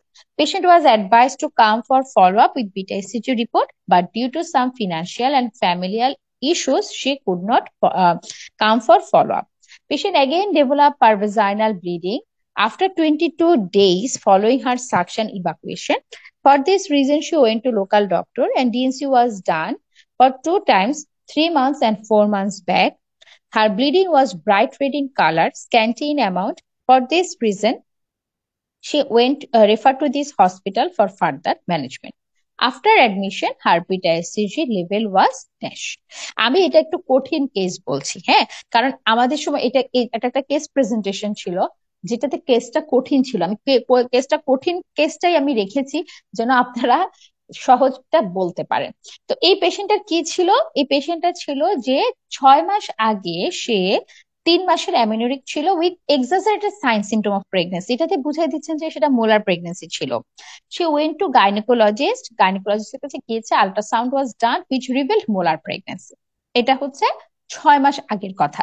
3 মাসের প্রেগনেন্সি নিয়ে সে গিয়েছিল, বিটাইসিজি হাই ছিল, বাট সে বলতে পারে না কত। সাকশন ইভাকুয়েশন হয়েছে, histopathology হয়তো করেছে, করেনি, বিটাইসিজি করেছে, সে লেভেল বলতে পারে না, ফলো আপে আসতে বলেছিল, সে আসেনি। বেশিরভাগ রোগী এরকমই থাকে। তারপরে 22 দিন পরে সে আবার পিভি ব্লিডিং ডেভেলপ করেছে, লোকাল ডাক্তারের কাছে গিয়েছে, সে তার 2বার ডিএনসি করেছে, এবং এখন সে আবার ব্লিডিং নিয়ে এসেছে, এবং সেই ব্লিডিংটা হচ্ছে bright red colour, scanty amount, এবং এই জন্য সে আবার এই হাসপাতালে রেফার করা হয়েছে। এখন তার বিটাইসিজি লেভেল কিছু একটা, আমরা বলবো 50,000 60,000 কিছু একটা লেভেল তার থাকবে, এরকম থাকতে পারে। অথবা পেশেন্টের কোনো ডিএনসির হিস্ট্রি ছিল না, সে রেগুলার ফলো আপে ছিল এবং ফলো আপে তার বিটাইসিজি কমছে না, এরকম ভাবেও সে আসতে পারে। এটা একটা ক্লিন কাট কেস। এখন আপনাকে কি হিস্ট্রি নিতে হবে? এটা তো তার ব্যাকগ্রাউন্ড করলেন। এখন পেশেন্টের অ্যাকচুয়ালি আমার হিস্ট্রি নিতে হবে তার কোনো সাইন সিমটম অফ মেটাস্টেসিস আছে কিনা। এটাই হচ্ছে এখানে মেইন হিস্ট্রি। আপনি সাইন সিমটম অফ মেটাস্টেসিস আছে কিনা এই হিস্ট্রিটা নিতে হবে। যে কোনো মোলার প্রেগনেন্সিতে পিজিটিএনএ এই সাইন সিমটম অফ মেটাস্টেসিস, এটাই হচ্ছে আপনার মেইন হিস্ট্রি। বাকিটা তো আপনি ব্যাকগ্রাউন্ড বললেন, কি ছিল, কেন ছিল, কি নিয়ে এসেছিল, কি করা হয়েছে, এখন তার বিটাইসিজি কত। এখন মেইন জিনিস হচ্ছে তার সাইন সিনড্রোম মেটাসিসে পেশেন্টের কোনো কাফ আছে কিনা, কোনো হেমোপটেসিস আছে কিনা, পেশেন্টের কোনো নশিয়া ভমিটিং আছে কিনা, গাট মেটাসিস হলো কিনা, পেশেন্টের অ্যাবডোমিনাল পেইন আছে কিনা, পেশেন্টের হেডেক আছে কিনা, ভিজুয়াল ডিস্টারবেন্স আছে কিনা। এগুলো হচ্ছে সাইন সিমটম মেটাস্টেসিস, অর্থাৎ এটা জিআইটি তে অথবা লাং এ অথবা ব্রেনে মেটাস্টেসিস হলো কিনা। তাহলে এই জায়গাটা এখানে সবচেয়ে গুরুত্বপূর্ণ। আর এখন বিটাইসিজি এই মুহূর্তে কত সেটা এখানে গুরুত্বপূর্ণ। তার মানে একটা মোলার প্রেগনেন্সির হিস্ট্রিতে আমাদের এই দুটো জায়গা খুবই গুরুত্বপূর্ণ। এখন আমরা বাকি হিস্ট্রি নিব। Normal obstetric history. Regarding obstetric history, she is married for 5 years, mother of one child, delivered by vaginal delivery, no previous history of molar pregnancy, couple used no contraceptive method. Regarding menstrual history, she attained menarche at the age of 12 years and was a regularly menstruating woman with average flow and duration. As her bleeding is too frequent now, she could not mention her LMP. এখন তার এত ঘন ঘন bleeding হচ্ছে, 2 দিন বন্ধ থাকে 2 দিন চলে, এখন সে এলএমপিটা আসলে বলতে পারছে না। She is normotensive non diabetic. Medical হিস্ট্রির মধ্যে normotensive non diabetic, no history of thyroid disorder. থাইরয়েডটা এখানে একটু গুরুত্বপূর্ণ, কারণ বিটিএসএইচ এর সাথে থাইরয়েডের স্ট্রাকচারাল সিমিলারিটি আছে। She is non smoker, non alcoholic, bowel bladder movement is normal, give no history of any blood মানে এখন কোনো তার ব্লাড ট্রান্সফিউশনের হিস্ট্রি আছে কিনা এটা আমাদের একটু জিজ্ঞাসা করে নিতে হবে। তো এই হচ্ছে আপনার হিস্ট্রি।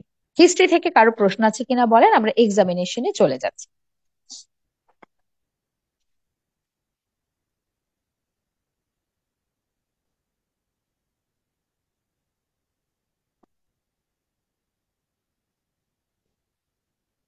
আচ্ছা, এখন যদি আমি এক্সামিনেশনের অংশে যাই, এক্সামিনেশনে এখানে আমার খুব গুরুত্ব পাবে অ্যানিমিয়া। পেশেন্ট আপনার অ্যানিমিক কিনা, তার ব্লাড প্রেশার কত, তার থাইরয়েড মানে থাইরয়েড কোনো এনলার্জমেন্ট বা এরকম আছে কিনা, এবং পেশেন্টের হচ্ছে হার্ট লাং আপনি দেখতে হবে, রেসপিরেটরি কোনো ডিস্ট্রেস আছে কিনা। পার অ্যাবডোমিনাল এক্সামিনেশনে আপনি বললেন অল আমরা একদম নর্মাল পেতে পারি। থেকাল লুটেন সিস্ট পাওয়া যেতে পারতো, আমরা সবসময় পাই না, বলার দরকার নেই এগুলো। এরপর আমরা চলে যাব পিভিতে। পিভিতে অ্যাকচুয়ালি একটা জিনিস আমরা পেতে পারতাম, কোন sub urethral nodule. Sub urethral nodule এটা একটা মেটাস্টেসিসের জায়গা, sub urethral nodule. Sub urethral nodule আমরা বেশিরভাগই পাবো না। না, আমাদেরকে জিজ্ঞাসা করতে পারে এখানে আপনি কি পেতে পারতেন, সো সাব ইউরেথ্রাল নোডিউল পেতে পারতাম। আচ্ছা, এইটা গেল আমাদের হিস্ট্রি। এখন আসি আমরা এখান থেকে আমাদেরকে কি কি প্রশ্ন করবো, আমরা ডায়াগনোসিসটা কি বলবো। সো ফ্রম হিস্ট্রি, আচ্ছা পিভিতে পিভি পুরো শেষ হয়নি, এবার বাইম্যানুয়াল এক্সামিনেশন আমরা করব। বাইম্যানুয়াল এক্সামিনেশন আমরা ইউটেরাসটা একটু বাল্কি পাবো, সফট পাবো, বাল্কি সফট অ্যান্টিভার্টেড মোবাইল। কোনো থেকালুটেন সিস্ট আছে কিনা সেটা বলতে হবে, পার রেকটাল করতে হবে যেহেতু এটা ক্যান্সার, কোনো ধরনের ডিপোজিট আছে কিনা, নো ডিপোজিট আপনি বলতে পারেন, নো ডিপোজিট। এখন so from history and clinical examination my provisional diagnosis, this is a case of post PGTN following It is a case of PGTN following molar pregnancy, অথবা শুধু PGTN বলেন, post molar GTN বা PGTN, this is a case of PGTN।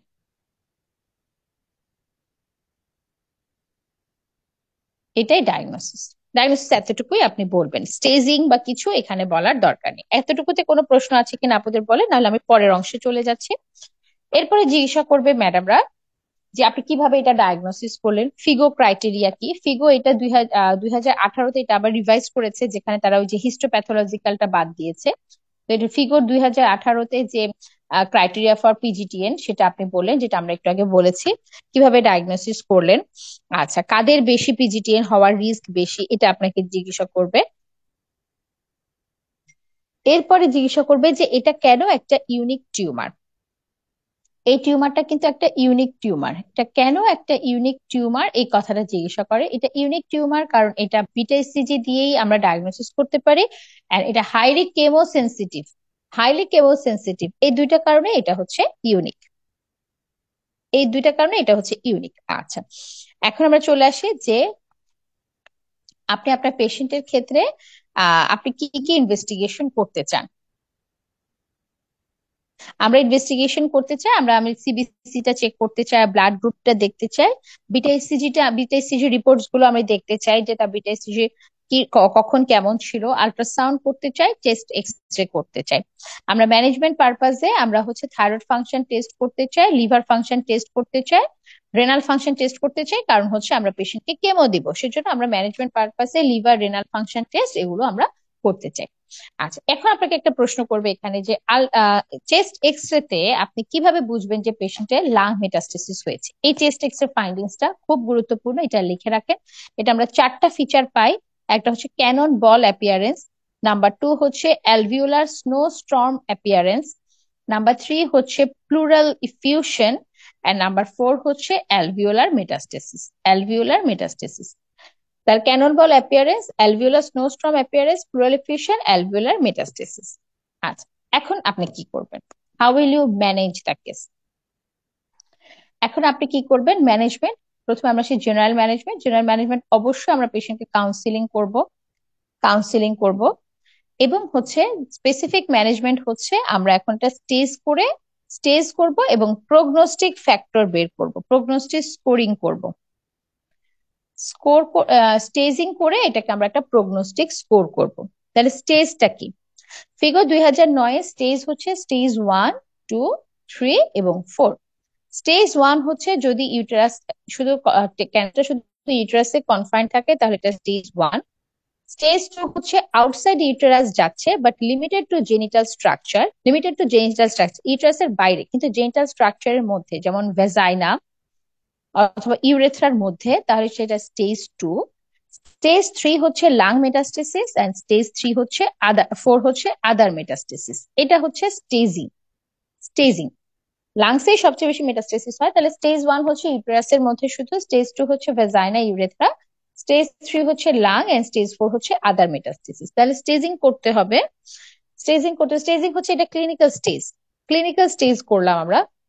আমরা দেখলাম ইউরেথ্রাতে কোনো সাবইউরেথ্রাল nodule নাই, ভেজাইনাতে কোনো bluish nodule নাই, আর চেস্ট এক্সরে করে দেখলাম লাং মেটাস্টেসিস নাই। হ্যাঁ, তখন আমরা বুঝে যাব যে এটা শুধুমাত্র ইউটেরাসে কনফাইন্ড। আচ্ছা, এখন আমরা ডাব্লিউএইচও প্রগনোস্টিক স্কোর করব। এটা আপনাদের একটু মুখস্থ থাকতে হবে। ডাব্লিউএইচও প্রগনোস্টিক স্কোর হচ্ছে এখানে 8টা স্কোরিং। একটা হচ্ছে এজ, একটা হচ্ছে অ্যান্টিসিডেন্ট প্রেগনেন্সি। আচ্ছা আপু, এটা আপনাদের কাছে একটু ডাব্লিউএইচও প্রগনোসিস স্কোরিংটা একটু কঠিন লাগতে পারে, এটা আমি একটু সহজ করে আপনাদের বলে দিই। আমি যেভাবে করতাম, এজ এন্ড অ্যান্টিসিডেন্ট প্রেগনেন্সি এই দুইটা মিলে হচ্ছে এক এ, বিতে হচ্ছে বিটাইসিজি, সিতে হচ্ছে কেমোথেরাপি, ডিতে হচ্ছে ডায়ামিটার। তাহলে কিন্তু দেখেন আপনি 5টা হয়ে গেল। 1, 2, 3, 4 ABCD মনে রাখলে 5টা হয়ে যাবে। একটা হচ্ছে নাম্বার অফ মেটাস্টেসিস, একটা হচ্ছে সাইট অফ মেটাস্টেসিস, এবং লাস্টে হচ্ছে ইন্টারভাল। ইন্টারভাল আমি এভাবে মনে রাখতাম। তাহলে A A A B C D এভাবে 5টা হয়ে যায়, number of metastasis, site of metastasis, interval. এখন এটা স্কোরিং কিন্তু 0, 1, 2, 4, এখানে কোনো 3 নাই, আপনারা জানেন। জিরো মানে হচ্ছে জিরো, এই যে জিরো হচ্ছে 40-এর কম, আর 40-এর বেশি হলে স্কোর 1। অ্যান্টিসিডেন্ট প্রেগনেন্সিটা মোলার থেকে হলে এটাই স্বাভাবিক, মোলার থেকে বেশি হয় এটা 0। অ্যাবর্শন থেকে হলে 1, প্রেগনেন্সি থেকে যদি পিজিটিএন হয় তাহলে স্কোর 2। বিটিএসসিজি লেভেল যদি আপনার 1000-এর কম থাকে 0, এটা যদি 1000 থেকে 10,000 থাকে বা 10^3 to 4 থাকে 1, 10^5 পর্যন্ত থাকলে 2, আর মোর দেন 10^5 যদি হয় এটা 4। কেমোথেরাপি যদি সে আগে পেয়ে থাকে তাহলে এটা সিঙ্গেল এজেন্ট কেমোথেরাপি পেয়ে থাকে স্কোর 2, আর যদি মাল্টি এজেন্ট কেমোথেরাপি পেয়ে থাকে স্কোর 4। ডায়ামিটার অফ টিউমার যদি 3 সেন্টিমিটারের চেয়ে কম হয় তাহলে 0, 3 to 5 সেন্টিমিটার হলে 1, 5 সেন্টিমিটারের চেয়ে বেশি হলে 2। নাম্বার অফ মেটাস্টেসিস যদি 1টা থেকে 4টা হয় 1, 5টা থেকে 8টা হয় 2, এবং মোর দেন 8 যদি হয় তাহলে 4। Site of metastasis lung metastasis হলে 0, স্প্লিন কিডনি মেটাস্টেসিস হলে 1, জিআই ট্র্যাক্ট মেটাস্টেসিস হলে 2, এবং ব্রেন লিভার মেটাস্টেসিস হলে 4। ইন্টারভাল অফ প্রেগনেন্সি এটা যদি 4 মাসের মধ্যে হয়ে যায় তাহলে এটা খারাপ না, এটা তাড়াতাড়ি ভালো প্রগনোসিস হবে। এটা যদি 4 থেকে 7 মাসের মধ্যে হয় 1, এটা যদি 7 থেকে 13 মাস হয় তাহলে 2, এবং মোর দেন 13 মাস যদি হয় তাহলে এটা স্কোর 4। আচ্ছা, এই স্কোরিং সিস্টেমটা আপনাদের একটু মনে রাখতে হবে। স্কোরিং সিস্টেমটা আমাদেরকে মনে রাখতে হবে। আচ্ছা, এখন আমরা এখানে আসি। এখান থেকে আমাদের কিন্তু স্কোরিং এ আমরা low risk, intermediate risk, high risk, ultra high risk আগে এরকম করা হতো। এখন লো মানে এটা নতুন করা হয়। আগে আমরা শুধু লো রিস্ক আর হাই রিস্ক করতাম। লো রিস্ক হচ্ছে যদি স্কোর হয় 0 থেকে 4, ইন্টারমিডিয়েট রিস্ক হচ্ছে যদি 5 থেকে 6, হাই রিস্ক হবে যদি স্কোর হয় 7 অথবা মোর দেন 7 বাট 12 থেকে কম, এবং আলট্রা হাই রিস্ক হচ্ছে এটা যদি 12-র চেয়ে বেশি হয়। এখন শুধু যেটা লো রিস্ক তাদেরকে আমরা সিঙ্গেল এজেন্ট কেমোথেরাপি দিব, আর এখানে সবাইকে আমরা মাল্টি এজেন্ট কেমোথেরাপি দিব। আচ্ছা, এটা কম্বিনেশন কেমো কেন দেওয়া হচ্ছে? মানে লো রিস্কে সিঙ্গেল এজেন্ট আর বাকি সবাইকে হচ্ছে মাল্টি এজেন্ট। এখন সে কেমোথেরাপি গুলো কি, কেন আমরা কম্বিনেশনটা বেশি প্রেফার করছি? এগুলো কিন্তু সব পরীক্ষা এগুলো আপনারা এভাবে করে মেকানিজম দিয়ে বা এভাবে করে কোথাও কিন্তু লেখা নাই, কিন্তু আপনি এটা পরীক্ষার জন্য এভাবে রেডি করতে হবে। সিঙ্গেল এজেন্ট কেমোথেরাপি আমরা দিই মেথোট্রেক্সেট, পরদিন দিই হচ্ছে ফলিনিক অ্যাসিড। মেথোট্রেক্সেট এবং ফলিনিক অ্যাসিড আমরা এভাবে দিই কারণ মেথোট্রেক্সেট কাজ করে হচ্ছে প্রথমে ক্যান্সার সেলের উপরে কাজ করবে, পরদিন কিন্তু সে নর্মাল সেলের উপরেও কাজ করবে।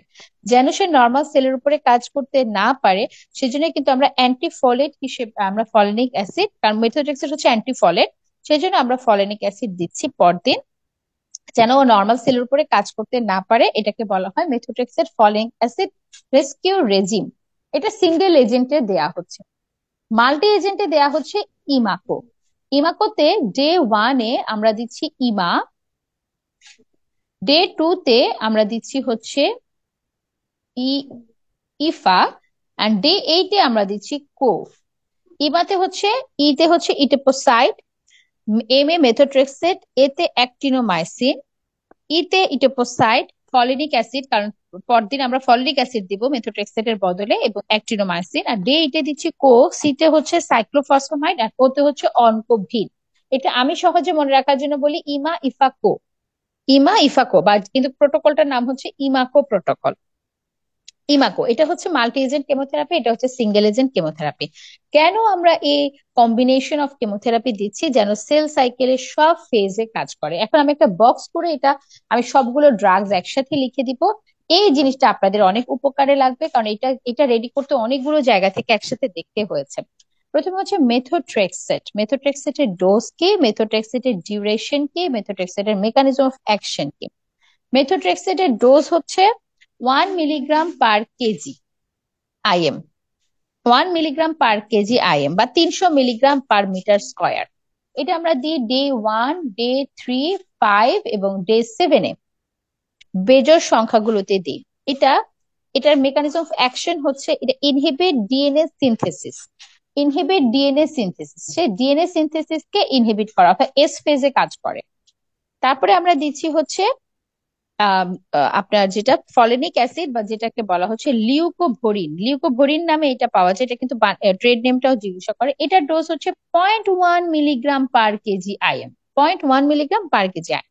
এটা আমরা দিচ্ছি ডে 2, 4, 6 এবং 8-এ। এটা হচ্ছে ফলিনিক অ্যাসিড। ইটোপোসাইড, ইটোপোসাইড এটা ডোজ হচ্ছে 100 মিলিগ্রাম পার মিটার স্কয়ার। এটা সেল সাইকেলে G2 ফেজে কাজ করবে এবং এটা আরএনএ এবং প্রোটিন সিনথেসিসকে ইনহিবিট করে, আরএনএ এবং প্রোটিন সিনথেসিসকে ইনহিবিট করে। অ্যাক্টিনোমাইসিন এটার ডোজ হচ্ছে 0.5 মিলিগ্রাম আইভি। এটা সেল সাইকেলে G1 ফেজে কাজ করে, যেটা হচ্ছে enzyme for DNA synthesis, enzyme for DNA সিনথেসিসকে ইনহিবিট করে। সাইক্লোফসফামাইড, সাইক্লোফসফামাইডের ডোজ হচ্ছে 600 মিলিগ্রাম পার মিটার স্কয়ার। এটা সেল সাইকেল নন স্পেসিফিক, মানে সেল সাইকেলে থাকুক সেল বা না থাকুক তারপরও এটা কাজ করবে এবং it cross linkage with DNA strand. Oncovin, অনকোভিনের ডোজ হচ্ছে 1 মিলিগ্রাম পার মিটার স্কয়ার এবং সেটা সেল সাইকেলের এম ফেজে কাজ করে, অর্থাৎ মাইটোসিসকে ইনহিবিট করে। তাহলে আপনি যদি দেখেন সেল সাইকেলের স্টেজ হচ্ছে, আমরা জানি G1, S, G2, M এবং G0, এই হচ্ছে সেল সাইকেলের স্টেজ।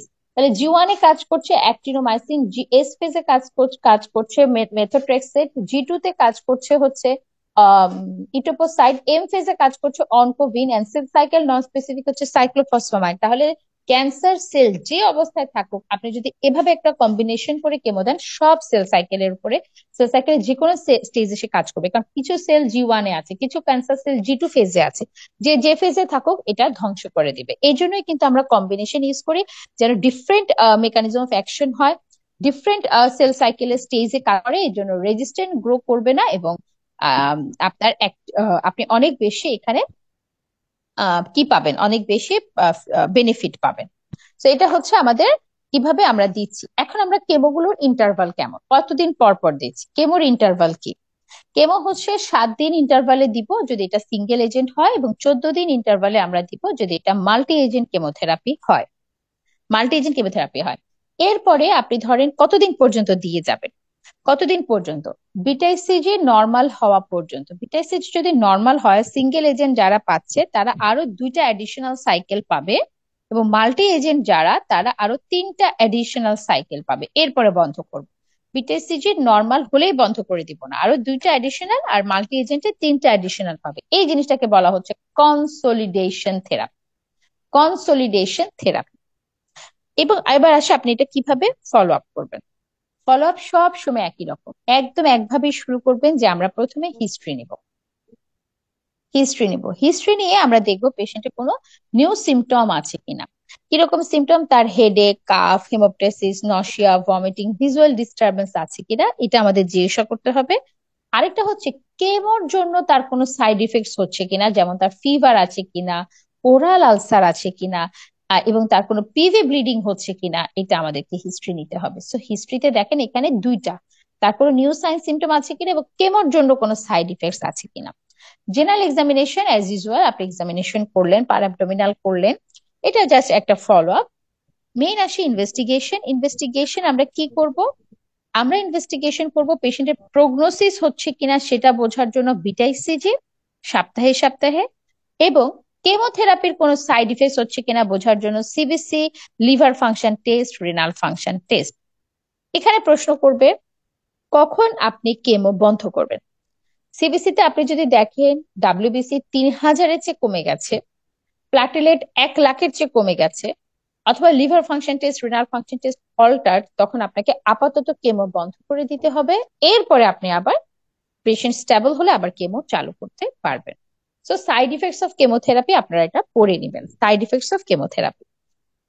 আচ্ছা, এভাবে দিলাম আমরা, পিটাইসিজি নর্মাল হয়ে গেল। কতদিন পর্যন্ত আমরা এটা পেশেন্টকে কন্টিনিউ করব? পেশেন্টের আপনি উইকলি বিটাইসিজি দেখে যাবেন আনটিল 3 কনজিকিউটিভ নর্মাল। 3টা কনজিকিউটিভ যদি পেশেন্টের নর্মাল হয়, দেন আমরা মান্থলি দেখব, মান্থলি দেখব 1 বছর পর্যন্ত যদি এটা সিঙ্গেল এজেন্ট কেমোথেরাপি পায়, 2 বছর পর্যন্ত যদি মাল্টি এজেন্ট কেমোথেরাপি পায়। এটা হচ্ছে বিটাইসিজির follow up in case of PGTN, in case of পিজিটিএন।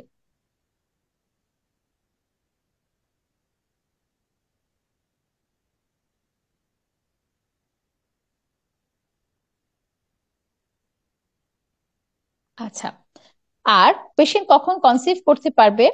Patient পিজিটিএন এর ক্ষেত্রে কনসিভ করতে পারবে যদি সে সিঙ্গেল এজেন্ট কেমোথেরাপি পায়। কেমো বন্ধ হওয়ার 1 বছর পরে সে কনসিভ করতে পারবে যদি সে সিঙ্গেল এজেন্ট কেমোথেরাপি পায়।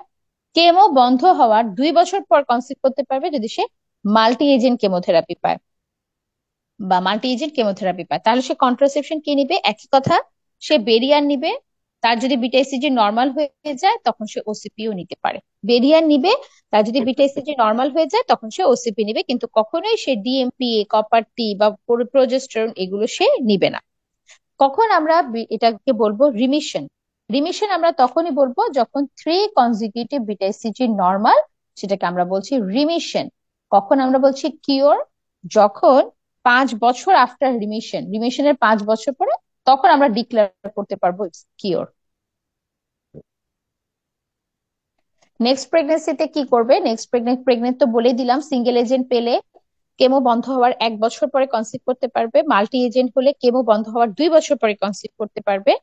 বলা হয়ে থাকে যে পরের প্রেগনেন্সিতে সে কনসিভ করার পরে আমরা একটা আল্ট্রাসাউন্ড করব, সে রেগুলার ফলো আপ করবে, ম্যান্ডেটরি হাসপাতাল ডেলিভারি হবে, প্লাসেন্টার হিস্টোপ্যাথোলজি হবে তার পরবর্তী ডেলিভারির, এবং ডেলিভারির পরে 6 সপ্তাহ পরে আমরা বিটা-ইসিজি লেভেলটা দেখবো। ডেলিভারির 6 সপ্তাহ পর আমরা বিটা-ইসিজি লেভেলটা দেখবো। এটা এনভিডি হতে পারে, কোনো সমস্যা নেই।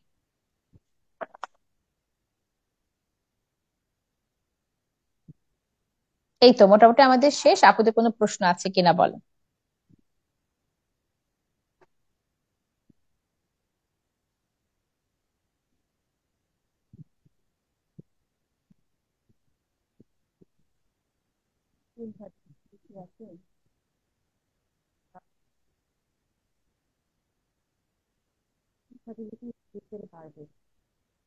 আচ্ছা, একটা অনেক সময় একটা ইন্টারেস্টিং প্রশ্ন করে যে আপনি বিটিএসসিজির সাথে আপনার মোলার প্রেগনেন্সির সাথে ইনকমপ্লিট অ্যাবর্শনের কিভাবে পার্থক্য করবেন? মোলার প্রেগনেন্সির সাথে ইনকমপ্লিট অ্যাবর্শন বা ফলো আপে আপনি ইনকমপ্লিট অ্যাবর্শন, ইনকমপ্লিট ইভাকুয়েশন হলো নাকি এটা মানে মোলার পিজিটিএন ডেভেলপ করলো, এটা আপনি কিভাবে বুঝবেন? ইনকমপ্লিট ইভাকুয়েশন করেছে মানে মোলার প্রেগনেন্সি ভালো করে ইভাকুয়েট করেননি, সেরকম সেটার কারণে বিটা-ইসিজি আছে এখনো বা প্রোডাক্ট আছে, নাকি এটা পিজিটিএন, এটা কিভাবে বুঝবো? তো এটা বুঝবো আমরা যদি দেখি যে বিটা-ইসিজি কমে যাচ্ছে বাট ইউটেরাসের মধ্যে হিউজ প্রোডাক্ট, কিন্তু বিটা-ইসিজি কমে যাচ্ছে। ইউটেরাসের মধ্যে হিউজ প্রোডাক্ট কিন্তু বিটা-ইসিজি কমে যাচ্ছে, তখন এটা ইনকমপ্লিট ইভাকুয়েশন। আর বিটা-ইসিজি বাড়ছে, ইউটেরাস এমটি, তখন এটাকে বলা হচ্ছে পিজিটি। তখন এটা আমার সন্দেহ হবে পিজিটিএন। আরপিএম ধরে না।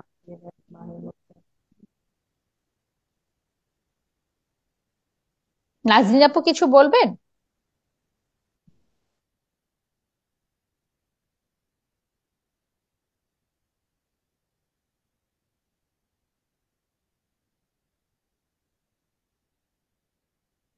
আচ্ছা, আপনারা কোনো প্রশ্ন করছেন না, কিন্তু এখান থেকে আপনাদের অনেক প্রশ্ন করার কথা। না, আমি তো অনেক প্রশ্ন আর মনে করে করে আর কয়টা প্রশ্ন করে, আপনাদের কোনো কনফিউশন আছে কিনা একটু যদি বলতেন তাহলে, বা আপনাদের কোনো জায়গায় কিছু বোঝার আছে কিনা সেটা যদি বলতেন তাহলে সুবিধা হতো।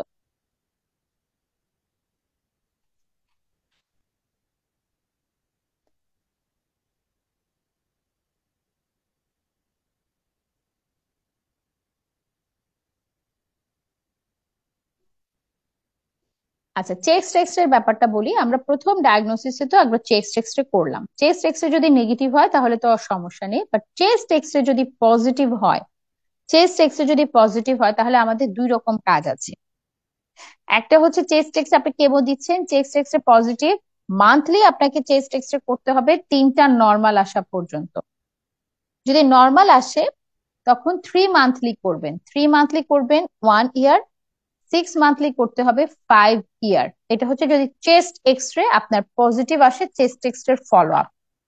আর চেস্ট এক্স রে যদি আপনার পজিটিভ আসে, আপনাকে যেটা করতে হবে সেটা হচ্ছে সিটি স্ক্যান অফ ব্রেন বা এমআরআই, সিটি বা MRI of brain and abdomen,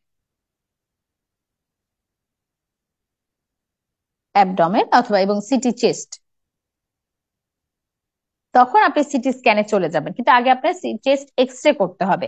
chest x-ray positive আসলে আপনাকে এই তিনটে ইনভেস্টিগেশনও করতে হবে, কারণ তার মানে বোঝা যাচ্ছে লাং মেটাস্টেসিস হয়েছে, তাহলে ব্রেনে মেটাস্টেসিস আছে কিনা, গাটে মেটাস্টেসিস আছে কিনা, বা চেস্ট মেটাস্টেসিসটা কতখানি সেটা বোঝার জন্য তখন আপনাকে সিটি চেস্ট ব্রেন অ্যাবডোমেন করতে হবে। আচ্ছা, আমরা কিন্তু পিজিটিএন শেষ শেষ পর্যায়ে শেষ। আপনাদের কোনো প্রশ্ন আছে কিনা বলেন, আর আমি একটু দেখি কোনো প্রশ্ন বাদ পড়লো কিনা, না হলে আমরা আরপিএল শুরু করে দিব।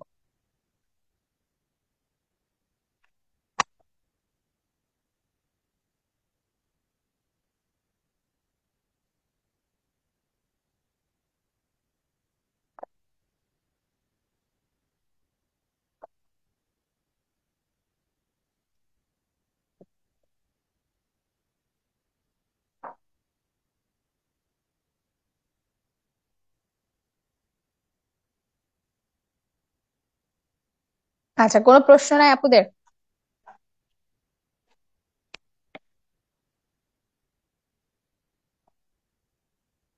নাজরিন আপু, শাহিনুর আপু, আইফোন আপু, আপনারা বলেন আপনাদের কোনো প্রশ্ন আছে কিনা বলেন। তাহলে আপু, পিজিটি, এক্স রে তে যদি নর্মাল আসে তাহলে সিটি স্ক্যান কি করা লাগবে? না, যে এক্সরে তে নর্মাল আসলেও আপনি সিটি স্ক্যান করা লাগতে পারে খুব কম ক্ষেত্রে, যখন হচ্ছে চেস্ট এক্সরে নর্মাল বাট পেশেন্টের সিমটোম্যাটিক, পেশেন্টের হেমোপ্রেসিস হচ্ছে, পেশেন্টের রেসপিরেটরি ডিস্ট্রেস আছে, কিন্তু আপনি চেস্ট এক্সরে নর্মাল পেলেন, তখন আপনি সিটি চেস্ট করতে পারেন। রিটেনে একটা কোশ্চেন আসছিল, আলট্রাসোনোগ্রাফিতে বলছে যে মোর দেন 50% ইনভেশন হয়েছে আর হুম চেস্ট এক্স রে নর্মাল। তারপরে হুম তুমি নেক্সট কি করতে চাচ্ছ, এরকম একটা কোশ্চেন ছিল একবার। তখন ওইটার অ্যান্সার আর কি সিটি স্ক্যান হবে, অনেকেই পারে নাই। হুম মানে পেশেন্ট সিমটম, তাহলে সাথে আরেকটা কিছু ছিল, পেশেন্টের রেসপিরেটরি কোনো সিমটম দেয়া ছিল, পেশেন্টের রেসপিরেটরি কোনো সিমটম আপনার অবশ্যই দেয়া থাকবে, বা কাফ থাকবে বা কিছু একটা থাকবে, বা চেস্ট এক্সরে নর্মাল, এরকম মানে আপনার রেসপিরেটরি সিমটম দেয়া থাকার কথা।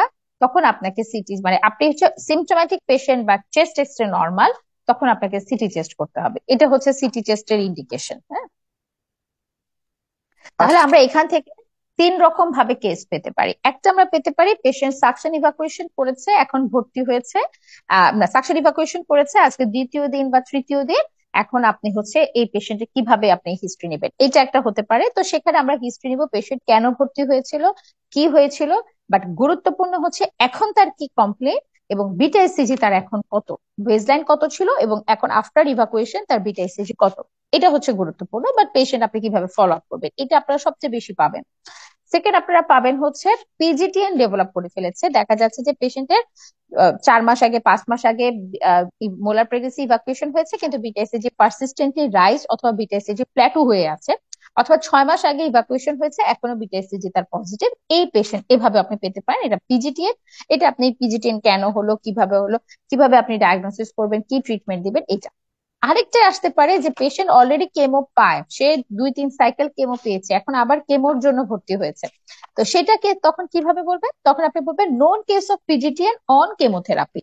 নোন কেস অফ, সে নোন কেস, হ্যাঁ, এটা আমার ডায়াগনোসিস করার কিছু নাই, known case of PGTN on chemotherapy.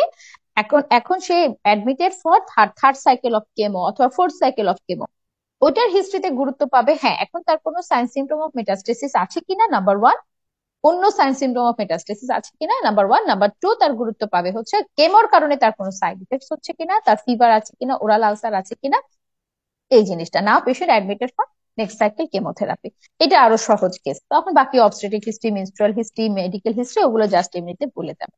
So এই তিন ভাবে আমরা হচ্ছে মোলার প্রেগনেন্সির কেস পেতে পারি। আপনাদের কোনো প্রশ্ন থাকলে বলে। হিস্টোপ্যাথোলজিতে কোরিওকার্সিনোমা ফিচার আসতে পারে, হিস্টোপ্যাথোলজিতে কোরিওকার্সিনোমার ফিচার হচ্ছে sheets of trophoblast in a background of haemorrhage and necrosis with no villi, sheets of trophoblast in a background of haemorrhage and necrosis with no villi, এটা হচ্ছে কোরিওকার্সিনোমার হিস্টোপ্যাথোলজি। বাট আমরা histopathology dependent আমরা ডায়াগনোসিসও করি না ওদের, হিস্টোপ্যাথোলজি ডিপেন্ডেন্ট আমরা ট্রিটমেন্টও করি না, আমরা ডায়াগনোসিস করি একমাত্র একমাত্র বিটা ইসিজি দেখে এবং কারণ ট্রিটমেন্ট সেম, এটা কোরিওকার্সিনোমা হোক, এটা আপনার হচ্ছে ইনভেসিভ মোল হোক, ট্রিটমেন্ট সেম। এই জন্য আমরা কিন্তু হিস্টোপ্যাথোলজিকে এখানে তেমন গুরুত্ব দেই না। ঠিক আছে, কোনো প্রশ্ন নাই আপুদের? আমরা চলে যাচ্ছি আরপিএল এ। আরপিএল এ আমার মনে হয় আপনারা এখান থেকে একটু ভালো ভালো জিনিস আসলে জানতে পারবেন, কারণ আরপিএল টা গুরুত্বপূর্ণ, কিন্তু কেন জানি আমাদের কখনো গুছানো থাকে না। তাহলে আমি আরপিএল টা শুরু করি। আমি এই সপ্তাহে আপু আপনাদের আরেকটা ক্লাস নিয়ে নিব, কারণ আমাদের আর একটা ক্লাস শুধু বাকি আছে, স্ক্রিনিং অ্যান্ড পিআইডি।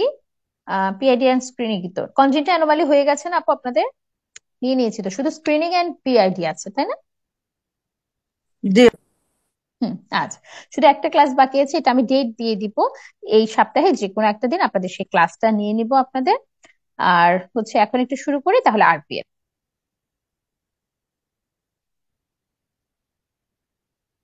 আরপিএল পড়ার সময় আপনারা দেখবেন যে আমাদের কত কিছুতে আমাদের একটু ভুল জানা আছে। হ্যাঁ, আরপিএল টা আপনারা, এটা গ্রিন টপ গাইডলাইনেও আছে, এটা হচ্ছে গ্রিন টপ গাইডলাইন 17-তে আছে, এবং ফিরোজা বেগম ম্যাডামের লেকচারও এটা খুব ভালো ছিল, ওখান থেকেও আমি মেইনলি অনেক কিছু বলছি।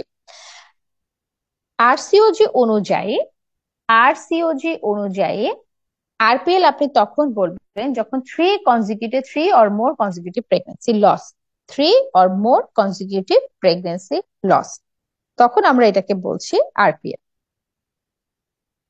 আরপিএল এর মধ্যে কিন্তু মোলার অথবা একটোপিক আসবে না, তার তিনটাই হচ্ছে প্রেগনেন্সি হতে হবে।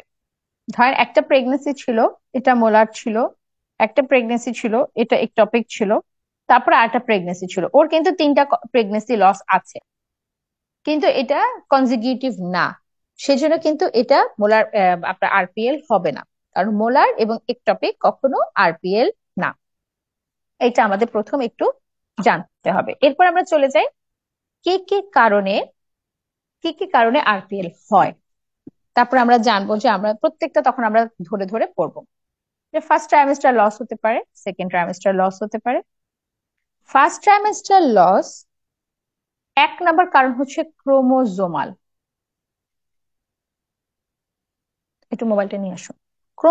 ক্রোমোজোমাল পুরো আরপিএল এর 2 to 5% জন্য দায়ী।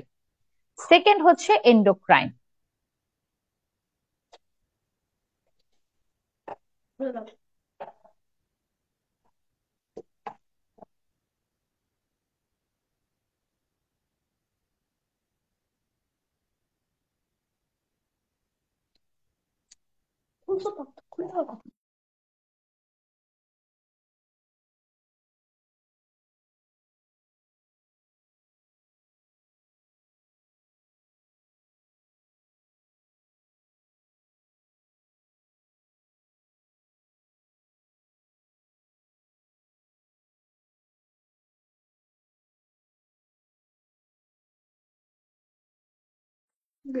আচ্ছা, ক্রোমোজোমাল, এন্ডোক্রাইন।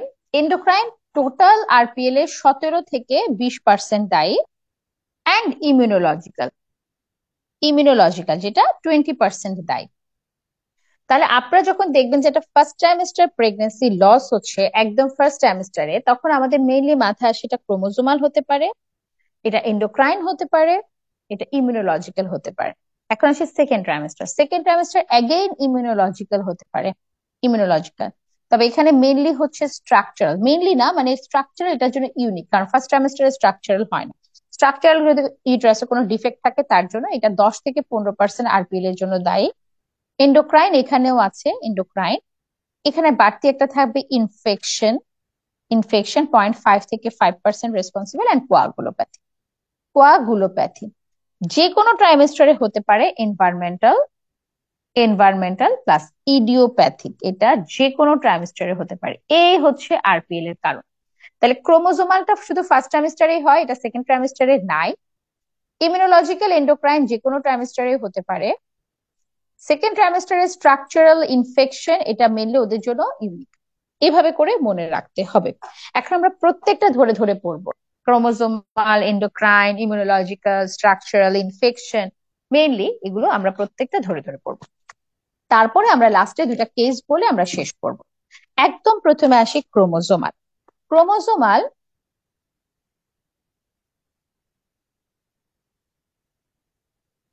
ক্রোমোজোমাল ক্রোমোজোমাল কিন্তু আমরা বলেছি টোটাল আরপিএল এর 2 to 5% জন্য দায়ী, বাট ফার্স্ট ট্রাইমেস্টার লসের 80% ক্রোমোজোমাল। ফার্স্ট ট্রাইমেস্টার লসের 80% ক্রোমোজোমাল। ক্রোমোজোমাল আপনাদের দুই রকম হতে পারে, একটা হচ্ছে নিউমারিক্যাল নাম্বার অফ ক্রোমোজোমের ডিফারেন্স, একটা হচ্ছে স্ট্রাকচার। একটা হচ্ছে নাম্বার অফ ক্রোমোজোমের ডিফারেন্স মানে হচ্ছে একটা নাম্বার হচ্ছে একটা অ্যাডিশনাল আছে অথবা একটা কম আছে, একটা ক্রোমোজোম বেশি আছে একটা কম আছে, যেমন মোনোজোমি, ট্রাইজোমি, ডাউন সিনড্রোম যারা, হ্যাঁ, ট্রাইজোমি, মোনোজোমি, হ্যাঁ, এরা কিন্তু আরপিএল করে না। এরা আরপিএল করে না, মোনোজোমি, ট্রাইজোমি এগুলো আরপিএল করে না, করে structural chromosomal abnormality. Structural chromosomal abnormality অর্থাৎ স্ট্রাকচার ভিন্ন, ক্রোমোজোম সেম। এখন এটা হয় ট্রান্সলোকেশনের জন্য, এটা হয় ট্রান্সলোকেশন। ট্রান্সলোকেশন দুই রকম, একটা হচ্ছে রবার্টসোনিয়ান ট্রান্সলোকেশন, একটা হচ্ছে রেসিপ্রোকাল ট্রান্সলোকেশন। রবার্টসোনিয়ান ট্রান্সলোকেশন, একটা হচ্ছে রেসিপ্রোকাল ট্রান্সলোকেশন। সো কোনটা কি? রেসিপ্রোকাল মানে হচ্ছে বিপ্রতীক, রেসিপ্রোকাল ট্রান্সলোকেশন, একটা হচ্ছে রবার্টসোনিয়ান ট্রান্সলোকেশন। রেসিপ্রোকাল ট্রান্সলোকেশন 50% আরপিএল এর জন্য দায়ী, এন্ড রবার্টসোনিয়ান ট্রান্সলোকেশন 25% কারণে দায়ী। এটা কি হবে? রেসিপ্রোকাল হচ্ছে ট্রান্সলোকেশন বা genetic material translocation in homologous chromosome. তো হোমোলোগাস ক্রোমোজোম মানে কি? এইটা আপনার ক্রোমোজোম, আমাদের ক্রোমোজোম গুলো জোড়ায় জোড়ায় থাকে, এই ক্রোমোজোমটা সাদা, এই ক্রোমোজোমটা কালো, এটা জোড়ায় জোড়ায় থাকে।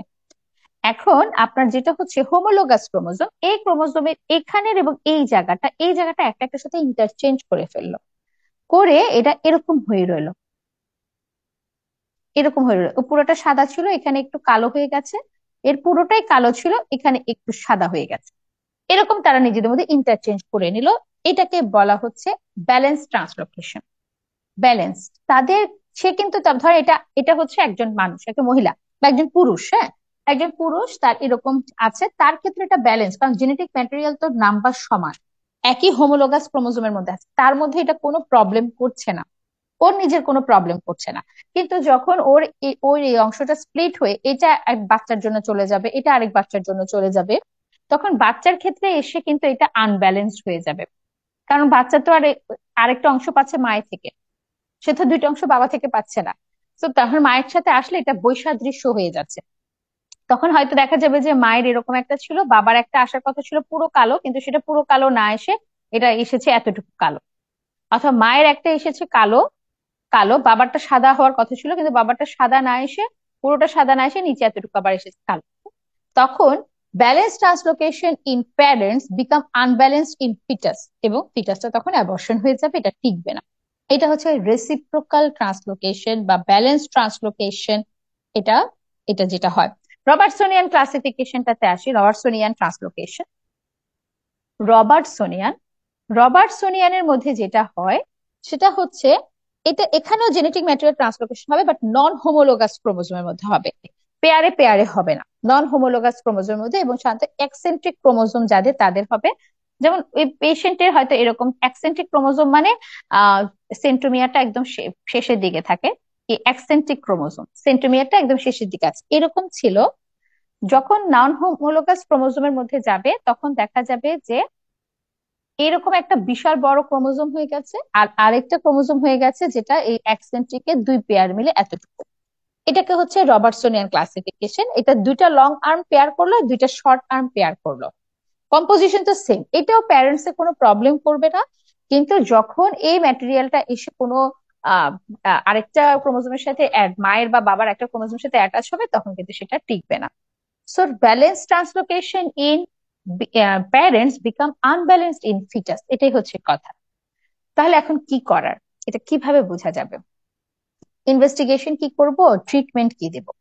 ইনভেস্টিগেশন হচ্ছে কেরিওটাইপ, কেরিওটাইপ তো বললেই করা যায় না। কেরিওটাইপ আমরা কখন করব? আমেরিকাতে ওরা একটা অ্যাবর্শন থাকলেও কেরিওটাইপ করে, অল পেশেন্ট কেরিওটাইপ করে, কিন্তু আরসিওজি তে যেটা বলে সেটা হচ্ছে 3 নাম্বার বাচ্চা, থার্ড প্রোডাক্ট অফ কনসেপশনটা আপনি নিবেন, থার্ড প্রোডাক্ট অফ কনসেপশন নেবেন, 3টা বাচ্চা তার মিসক্যারেজ হয়েছে, থার্ড প্রোডাক্ট অফ কনসেপশনটা নিলেন, কিউরেট করে না, প্রোডাক্টটা নিলেন, কিউরেট করলে ম্যাটার্নাল টিস্যু চলে আসবে। সেটাকে আমরা প্রথমে দেখি, প্রোডাক্টটাকে আগে দেখি, এটা যদি আনব্যালেন্সড থাকে তাহলে কোন প্যারেন্টস এর মধ্যে ব্যালেন্স ট্রান্সলোকেশন আছে সেটা দেখার জন্য এরপরে দুই প্যারেন্টস, মা এবং বাচ্চা, দুজনেরই আমরা কেরিওটাইপ করব, দুজনেরই আমরা কেরিওটাইপ করব, মা এবং বাচ্চা। তার মানে এইভাবে আমরা দেখলাম। এখন দেখলাম যে আইদার মা অথবা বাচ্চা, যে মা অথবা বাবা যে কোনো একজন আসলে ব্যালেন্স ট্রান্সলোকেশন, তখন কি করতে হবে? এখন ট্রিটমেন্টটা কি? আপনি কোনো ঝামেলা পেলেন না, কোনো ক্রোমোজোমাল অ্যাবনর্মালিটি পেলেন না, অন্যান্য গুলো আপনি ইভালুয়েট করেন, কিন্তু ক্রোমোজোমাল অ্যাবনর্মালিটি যদি পান, তার মানে হচ্ছে যদি মায়ের ব্যালেন্স থাকে বা বাবার থাকে, সেই মা দিয়ে বা সেই বাচ্চা দিয়ে কিন্তু তখন আর আপনার সুস্থ প্রেগনেন্সি হওয়া সম্ভব না, অথবা এই দুই পেয়ার সুস্থ প্রেগনেন্সি হওয়া সম্ভব না। তখন আইদার আপনাকে ডোনার ওভাম নিতে হবে, অথবা ডোনার স্পার্ম নিয়ে আপনাকে আইভিএফ করতে হবে। ডোনার, মায়ের সমস্যা থাকলে ডোনার ওভাম, বাবার সমস্যা থাকলে ডোনার স্পার্ম। হ্যাঁ, কিংবা আপনার peri implantation genetic diagnosis, peri implantation genetic diagnosis করে হেলদি ওভাম, মানে আপনি হয়তো এই প্যারেন্টস দিয়ে দেখলেন, করার পর হয়তো সবগুলো একরকম হলো না, যেটা আপনার হেলদি ছিল সেটাকে আপনি শুধু ট্রান্সফার করলেন অথবা অ্যাডপশন করলেন। এই তিনটা, একটা হচ্ছে ডোনার ওভাম অথবা ডোনার স্পার্ম দিয়ে, একটা হচ্ছে পেরি ইমপ্লান্টেশন জেনেটিক ডায়াগনোসিস করে হেলদি এমব্রায়ো ট্রান্সফার, আর একটা হচ্ছে অ্যাডপশন। এই হচ্ছে ক্রোমোজোমাল। আমার মনে হয় ক্রোমোজোমালে আমাদের কিন্তু ব্যালেন্স আনব্যালেন্সড এর মধ্যে আমাদের একটু সমস্যা আছে, আমরা এটা সবসময় বুঝি না, এবং এখানে জেনেটিক কাউন্সিলিং করা লাগবে, পেশেন্টকে জেনেটিক কাউন্সিলিং করা লাগবে। সেকেন্ড আমরা পড়বো হচ্ছে ইমিউনোলজিক্যাল। আপু আপু বলেন। ক্যারিওটাইপিং যে আনব্যালেন্স করলেন ওই জায়গা থেকে বুঝতে পারিনি আপু, ফাদার মাদার, একটু যদি রিপিট করেন। না, কোন জিনিসটা? ক্যারিওটাইপিং যে করলাম, থার্ড আরপিএল প্রোডাক্ট ও নিলাম আচ্ছা আচ্ছা, আমরা। Third product of conception. আপনি প্রথমে প্রোডাক্ট অফ কনসেপশনের দেখেন, বাচ্চার দেখেন। প্রোডাক্ট অফ কনসেপশন আপনি যদি দেখেন যে এটা আনব্যালেন্স ট্রান্সলোকেশন তার মধ্যে, বাচ্চার মধ্যে, তার মানে এটা কোনো না কোনো প্যারেন্টস থেকে তার এসেছে।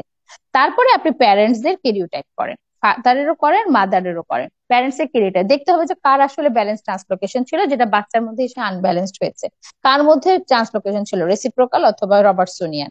তো এখন যদি এটা বাবার মধ্যে থাকে, তার মানে এই ফাদারের স্পার্ম দিয়ে অ্যাকচুয়ালি তার হচ্ছে প্রেগনেন্সি যতগুলোই হবে সবগুলোই আসলে আনব্যালেন্স হওয়ার সম্ভাবনা বেশি। সেই জন্য হয় ডোনার স্পার্ম নিতে হবে, অথবা পেরি ইমপ্লান্টেশন জেনেটিক ডায়াগনোসিস করে দেন হচ্ছে হেলদি এমব্রায়ো ট্রান্সফার করতে হবে।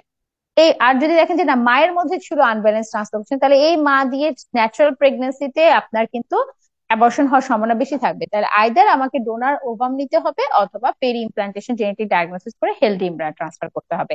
এটা আরসিইউজি তে বলে। আগে প্রোডাক্ট অফ কনসেপশনটা দেখেন, দেন বাবা মা দুইজনের কেরিওটাইপ করেন। আর আমেরিকাতে যে এসিওজি, ওরা বলে অ্যাবর্শন হলেই, অ্যাবর্শন মানে আরপিএল হলে বাবা মা দুজনেরই কেরিওটাইপ করতে হবে। এখন কেরিওটাইপ তো একটা এক্সপেন্সিভ টেস্ট, ওরা সরাসরি বাবা মা দুজনেরই করে, কিন্তু আরসিওজি আগে প্রোডাক্টের দেখে, প্রোডাক্টে দেখার পর তারপরে বাবা মার করে। কারণ প্রোডাক্ট যদি আনব্যালেন্স না হয়, তাহলে তো এটা বাবা মার দেখার দরকার নেই। এখন বুঝেছেন? জি আপু। হ্যাঁ, ঠিক আছে। এখন ইমিউনোলজিক্যাল কি? ইমিউনোলজিক্যাল হচ্ছে দুই রকমের ইমিউনিটি হয়, একটা হচ্ছে অটো ইমিউনিটি, একটা হচ্ছে অ্যালো ইমিউনিটি। অ্যালো ইমিউনিটি, এবার আমরা আসি অটো ইমিউনিটি। অটো ইমিউনিটি কি কি মানে এরা আসলে কি করে? হ্যাঁ, অটো ইমিউনিটি হচ্ছে যে কোনো অটো ইমিউন ডিজিজ, যেমন অ্যান্টি ফসফোলিপিড অ্যান্টিবডি সিন্ড্রোম। আপনারা কিন্তু দেখবেন এটা কিন্তু খুবই common, anti phospholipid antibody syndrome, এটাই 15%, অথবা এসএলই, এগুলোর কারণে হতে পারে। আর এটা হচ্ছে অ্যালো ইমিউনিটি। অ্যালো ইমিউনিটিটাতে আমরা একটু পরে আসছি, আগে আমরা অটো ইমিউনিটি বলি। মানে ইমিউনিটি কিন্তু দুই রকম, ইমিউনোলজিক্যাল দুই রকম করতে পারে। অটো ইমিউনিটি হচ্ছে, এটা অটো ইমিউন ডিজিজ, অর্থাৎ এরা যে প্রেগনেন্সিটা হবে সেই অটো ইমিউনিটির কারণে তারা তিন ভাবে প্রেগনেন্সিটাকে নষ্ট করতে পারে। They decrease trophoblastic activity, thrombosis of uteroplacental vasculature, and release inflammatory mediator. এই তিন ভাবে তারা হচ্ছে অটো ইমিউন ডিজিজ গুলো আরপিএল করতে পারে। এরা প্লাসেন্টার উপরেই মেইনলি কাজ করে। এই জন্য মোটামুটি আমরা দেখা যায় যে এরা কখন প্রেগনেন্সি নষ্ট করছে, 10 সপ্তাহ পরে। 10 সপ্তাহ পর থেকে তারা প্রেগনেন্সি নষ্ট করছে। কিভাবে আমরা ডায়াগনোসিস করব অ্যাপাস আছে কিনা পেশেন্টের, কিভাবে ডায়াগনোসিস করবেন? তিনটা জিনিস আমরা দেখি: anti cardiolipin antibody, lupus anti coagulant, anti beta two glycoprotein one. Anti beta two glycoprotein one কিভাবে দেখবো? দুইবার দেখতে হবে, 12 সপ্তাহ গ্যাপে দেখতে হবে। খুব এক্সপেন্সিভ টেস্ট করে, যদি কাদের দেখবেন, সবার দেখবেন না, ইন্ডিকেশন কারা, বাইরে তো এক্সপেন্সিভ টেস্ট, ওদের ইন্ডিকেশন ফুলফিল হতে হবে। এটা হচ্ছে 3 consecutive pregnancy loss less than 10 weeks.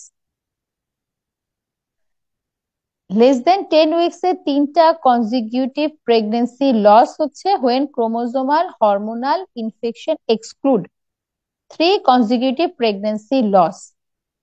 আনএক্সপ্লেন্ড IUD, একটাই আইইউডি একটা হলেই হবে, বাট মরফোলজিক্যালি নর্মাল ফিটাস, বাচ্চা মরফোলজিক্যালি কোনো সমস্যা নেই, কোনো কনজেনিটাল অ্যানোমালি নেই, কিন্তু বাচ্চাটার আইইউডি, মরফোলজিক্যালি নর্মাল আনএক্সপ্লেন্ড আইইউডি। আচ্ছা, সেসব ক্ষেত্রে একটা আইইউডি থাকলেও হবে। আর এটা হচ্ছে প্রেগনেন্সি টার্মিনেট বিফোর 34 উইকস, কারো যদি আগের কোনো প্রেগনেন্সি প্রি এক্লাম্পসিয়ার জন্য, সিভিয়ার প্রি এক্লাম্পসিয়ার জন্য 34 উইকস এর আগে, অথবা আইইউজিআর এর জন্য 34 উইকস এর আগে টার্মিনেট করতে হয়, তাদেরও আমার এই টেস্ট গুলো করতে হবে। তাহলে এটা হচ্ছে 3টা ইন্ডিকেশন। আচ্ছা, করলাম এবং আমি একটা পজিটিভ পেলাম, তখন আমাকে ট্রিটমেন্ট কি দিতে হবে? ট্রিটমেন্ট আমাদের ম্যাডামরা কিন্তু অহরহ দিয়ে থাকছে, আপনারা জানেন, লো মলিকুলার ওয়েট হেপারিন এবং অ্যাসপিরিন। লো মলিকুলার ওয়েট হেপারিন যেটা আমাদের কি নামে পাওয়া যাচ্ছে, আমাদের ম্যাডামরা দিচ্ছে ক্ল্যাক্সেন ইনজেকশন দিচ্ছে, হ্যাঁ। সো লো molecular weight heparin plus aspirin, মানে অ্যাসপিরিন দিচ্ছে আমাদের, যেটা হচ্ছে ইকোস্প্রিন বা এই নামের দিচ্ছে। এগুলো কখন দিচ্ছে? ফিটাল হার্ট রেট আসার পর থেকে দিচ্ছে। এরা কি করে? They prevent formation of microthrombi in uteroplacental circulation. Uteroplacental সার্কুলেশনের মধ্যে ছোট ছোট যে থ্রম্বাস হয় সেটা হতে দিচ্ছে না। কতদিন পর্যন্ত আমরা দিব? আমরা সাধারণত 12 সপ্তাহ থেকে দেই, অথবা ফিটাল হার্টবিট আসার পর থেকেও দিতে পারি। এবং এটা আমরা দিচ্ছি আপ টু 34 উইকস, আমরা দিচ্ছি। তো এই হচ্ছে ইমিউনোলজি। এটা কিন্তু আপনারা মোটামুটি সবাই জানেন, আমরা দেখেছি ম্যাডামরা এটা খুবই দেয়। ক্ল্যাক্সেন ইনজেকশন নাভি চারদিকে দিচ্ছে এবং সাথে ইকোস্প্রিন দিচ্ছে, 34 উইকস পর্যন্ত দিচ্ছে। এবং হচ্ছে এটা হচ্ছে ইনভেস্টিগেশন, কাদের ইনভেস্টিগেশন করব, এবং এটা অটো ইমিউনিটি, এটা কিন্তু অনেকখানি আরপিএল এর জন্য দায়ী, অনেকটা 15% আরপিএল এর জন্য কিন্তু এটা দায়ী। আমাদের ম্যাডামরা এত টেস্ট আমাদের দেশে আমরা করতে পারি না, আমরা দেখা যায় 3টা আরপিএল থাকলে আমরা ট্রিটমেন্ট দিয়ে দিই, ইনভেস্টিগেশনের আগে ট্রিটমেন্ট দিয়ে দিই। আর অ্যালো ইমিউনিটি কি? অ্যালো ইমিউনিটি হচ্ছে বাচ্চাকে সবসময় আমাদের শরীর একটা ফরেন বডি হিসেবে রিকগনাইজ করে। ইউটেরাসের মধ্যে ইউটেরাইন এনকে সেল আছে, ন্যাচারাল কিলার সেল। ওরা ভাবে কি এটা একটা ফরেন বডি, এটা রাখা যাবে না, এখন কিভাবে আসলে জিনিসটা থাকে? প্রেগনেন্সিতে হেল্পার টি সেল 1 বেড়ে যায় প্রেগনেন্সিতে, এন্ড হেল্পার টি সেল 1 কমে যায় প্রেগনেন্সিতে, এন্ড হেল্পার টি সেল 2 এটা হচ্ছে বেড়ে যায়। এটা প্রেগনেন্সির ধর্ম। প্রেগনেন্সিতে হেল্পার টি সেল 1 কমে যায়, হেল্পার টি সেল 2 বেড়ে যায়। এই helper T cell 2 uterine NK সেলকে সাপ্রেস করে। সাপ্রেস না করলে সে যত বেশি অ্যাক্টিভ হয়ে যাবে, সে কিন্তু বাচ্চা বাইর করে দিবে। সো ফিটাসটা রিজেক্ট হয় না। তো হেল্পার টি সেল 2 আমাদেরকে বাঁচিয়ে রাখে, বাচ্চাগুলোকে বাঁচিয়ে রাখে হেল্পার টি সেল 2, কারণ তারা হচ্ছে ন্যাচারাল কিলার সেলকে সাপ্রেস করে।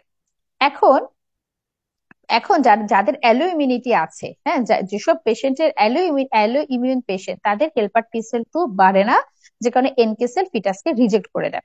তো আমরা এটা ডায়াগনোসিস করার কোনো উপায় নেই, তো আমরা কি করি? আমরা এটাতে ইম্পেরিক্যালি আমরা প্রোজেস্টেরন দিই। আপনারা খুব দেখবেন প্রেগনেন্সিতে প্রোজেস্টেরন দেয়া হচ্ছে, মাইক্রোজেস দেয়া হচ্ছে, তারপর ডাইড্রোজেস্টেরন দেয়া হচ্ছে, জেস্ট্রোনল দেয়া হচ্ছে। এরা কি? It act as immunomodulator, they convert helper T cell 1 to helper T cell 2।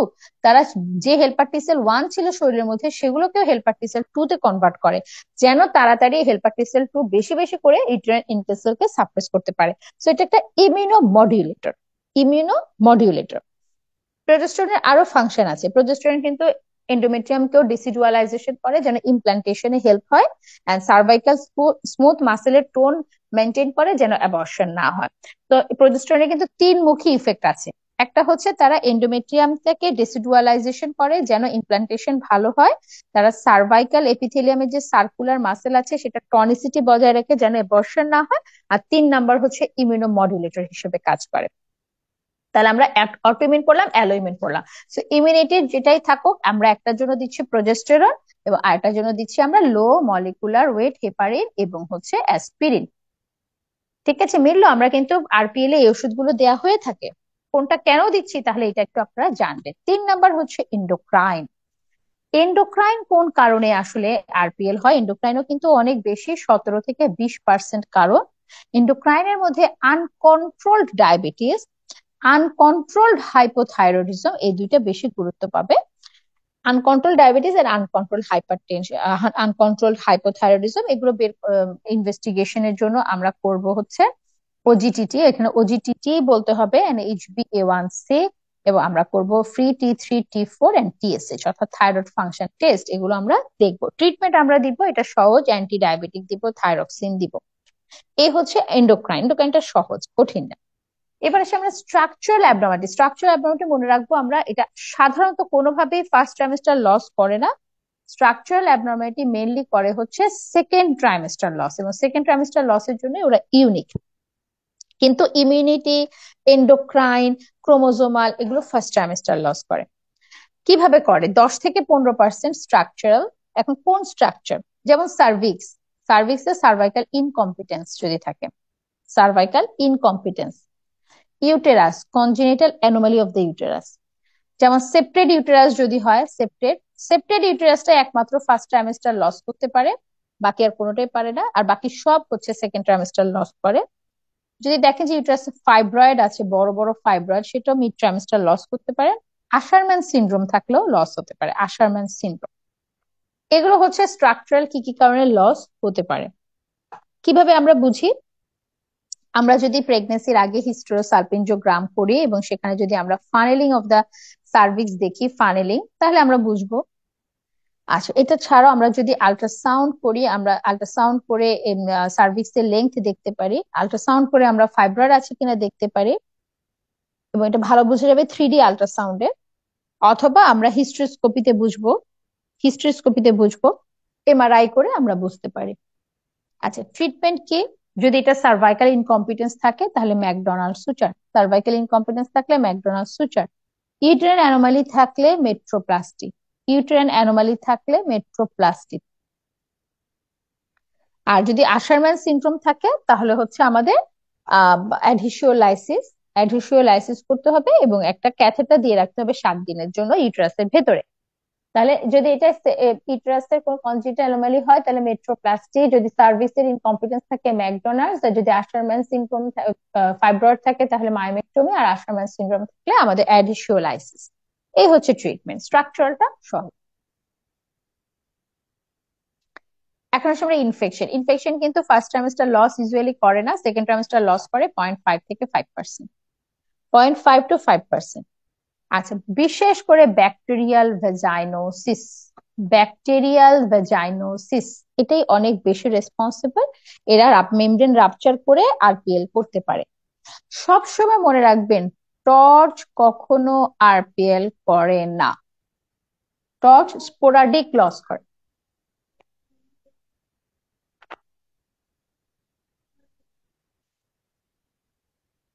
তাহলে তুমি এখন ছবি আঁকো।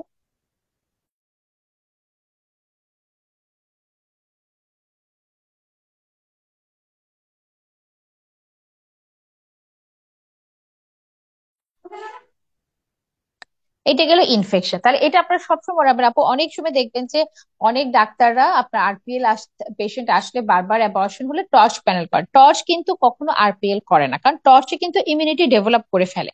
টর্চ যদি কারো একবার হয়, টক্সোপ্লাজমা, রুবেলা, তার কিন্তু ইমিউনিটি ডেভেলপ হয়ে যায় সেটা এগেনস্টে, সেটা কখনো আরপিএল করবে না। সেটা স্পোরাডিক লস করতে পারে, আইইউডি করতে পারে, কিন্তু আরপিএল করে না, সেটা আরপিএল করে না। ঠিক আছে? আচ্ছা, এটা ছাড়া আর কোন কোন অর্গানিজম, ব্যাকটেরিয়াল ভ্যাজাইনোসিস ছাড়া আর কোন কোন অর্গানিজম আপনার আরপিএল করতে পারে? একটা ক্ল্যামাইডিয়া করতে পারে, তারপর সাইটোমেগালো ভাইরাস করতে পারে, হার্পিস সিমপ্লেক্স করতে পারে, ইউরেপ্লাজমা ইউরেলাইটিকাম করতে পারে।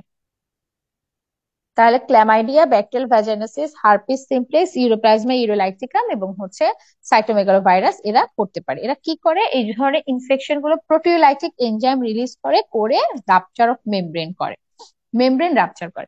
তাহলে এদেরকে ডায়াগনোসিস করার জন্য আমরা কি কি ইনভেস্টিগেশন করি ইনফেকশন আছে কিনা বোঝার জন্য? আমরা দেখি সিবিসি, হাই ভ্যাজাইনাল সোয়াব, ইউরিন আরএমএসিএস, ইউরিন আরএমএসিএস। তারপর আমরা করি হচ্ছে ইউরিনের ন্যাট, ইউরিনে আমরা ন্যাট করি। সিফিলিস কিন্তু আরপিএল করে না, সিফিএস কিন্তু আরপিএল করে না, কিন্তু আমরা ভিডিআরএল এবং হচ্ছে টিপিএইচ এ দেখি, ভিডিআরএল এবং টিপিএইচ এ দেখি। ভিডিআরএল পজিটিভ হলে টিপিএইচ, তবে সিফিলিস আরপিএল করে না। এই ন্যাটটা করতে হবে ইউরিনের। গেল ইনফেকশন। এখন আমরা আসি কোয়াগুলোপ্যাথি। কোয়াগুলোপ্যাথি বা থ্রোম্বোফিলিয়া, এটা আমরা ডায়াগনোসিস করতে পারি না ওভাবে। কোয়াগুলোপ্যাথি এটা আসলে এক্সক্লুশন করে কিছু না পেলে তখন আমরা এটাকে কোয়াগুলোপ্যাথি হিসেবে ধরে নিই। যাদের protein C, protein S deficiency আছে, অ্যান্টিথ্রম্বিন 3 ডেফিসিয়েন্সি আছে, ফ্যাক্টর 5 লেইডেন মিউটেশন আছে, অথবা হাইপার হোমোসিস্টেনেমিয়া আছে, তাদের ক্ষেত্রে এগুলো হতে পারে। এটার মেকানিজম অফ অ্যাকশন হচ্ছে ইন্ট্রাভিলাস থ্রোম্বোসিস। এর ইনভেস্টিগেশনটা কেউ ইনভেস্টিগেশন করতে বলে নাই, এটা ইনভেস্টিগেশন করে বের করার দরকার নেই। কারণ এটা আপনি যদি অন্য কোনো কারণ না পান, এটা ট্রিটমেন্টটা সেম অ্যাজ অ্যাপাস, অর্থাৎ লো মলিকুলার ওয়েট হেপারিন প্লাস হচ্ছে অ্যাসপিরিন দেয়া, এটাই এটা ট্রিটমেন্ট। এই জন্য এটা ডায়াগনোসিস না করে যদি অন্য কোনো কারণ পাওয়া না যায়, এটাকে কোয়াগুলোপ্যাথি বা থ্রোম্বোফিলিয়া ধরে নিতে বলা হয়। এটা ছাড়া আর রইলো আনএক্সপ্লেইনড। আনএক্সপ্লেইনড বা ইডিওপ্যাথিক কারণ হচ্ছে 40 থেকে 50%, যেগুলো আমরা কারণই জানি না। আর এনভায়রনমেন্টাল হতে পারে, স্ট্রেসে যদি থাকে পেশেন্ট, স্ট্রেসে, সাইকোলজিক্যাল কারণেও, সাইকোলজিক্যাল বা স্ট্রেসে থাকলে এনভায়রনমেন্টাল কারণেও আরপিএল হতে পারে। সুতরাং স্ট্রেস একটা অনেক বড় ফ্যাক্টর। বলা হয় স্মোকিং, তারপরে হচ্ছে পেস্টিসাইড, এখন যেহেতু পেস্টিসাইডের ইউজ অনেক বেশি হয়, অ্যালকোহল, মার্কারি, লেড, মানে পলিউশন। হ্যাঁ, মোট কথা হচ্ছে পলিউশন, স্ট্রেস, এই দুইটা জিনিসে আপনার আরপিএল হতে পারে। এখন তাহলে আমরা আসি একটা ফার্স্ট ট্রাইমেস্টার লস আরপিএল আমরা কিভাবে কেস প্রেজেন্ট করব। এরপর আমি বলবো একটা সেকেন্ড ট্রাইমেস্টার লস আমরা কিভাবে প্রেজেন্ট করব।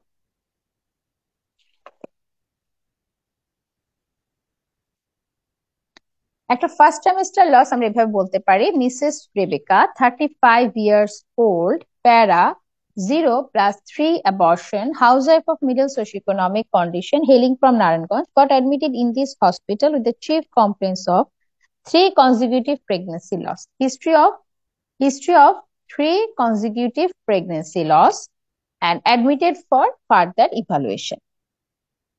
এখন এখানে আমাদের কোন কোন জিনিসকে হিস্ট্রিতে গুরুত্ব দিতে হবে, অ্যাবর্শন গুলো ডিটেলস বলতে হবে।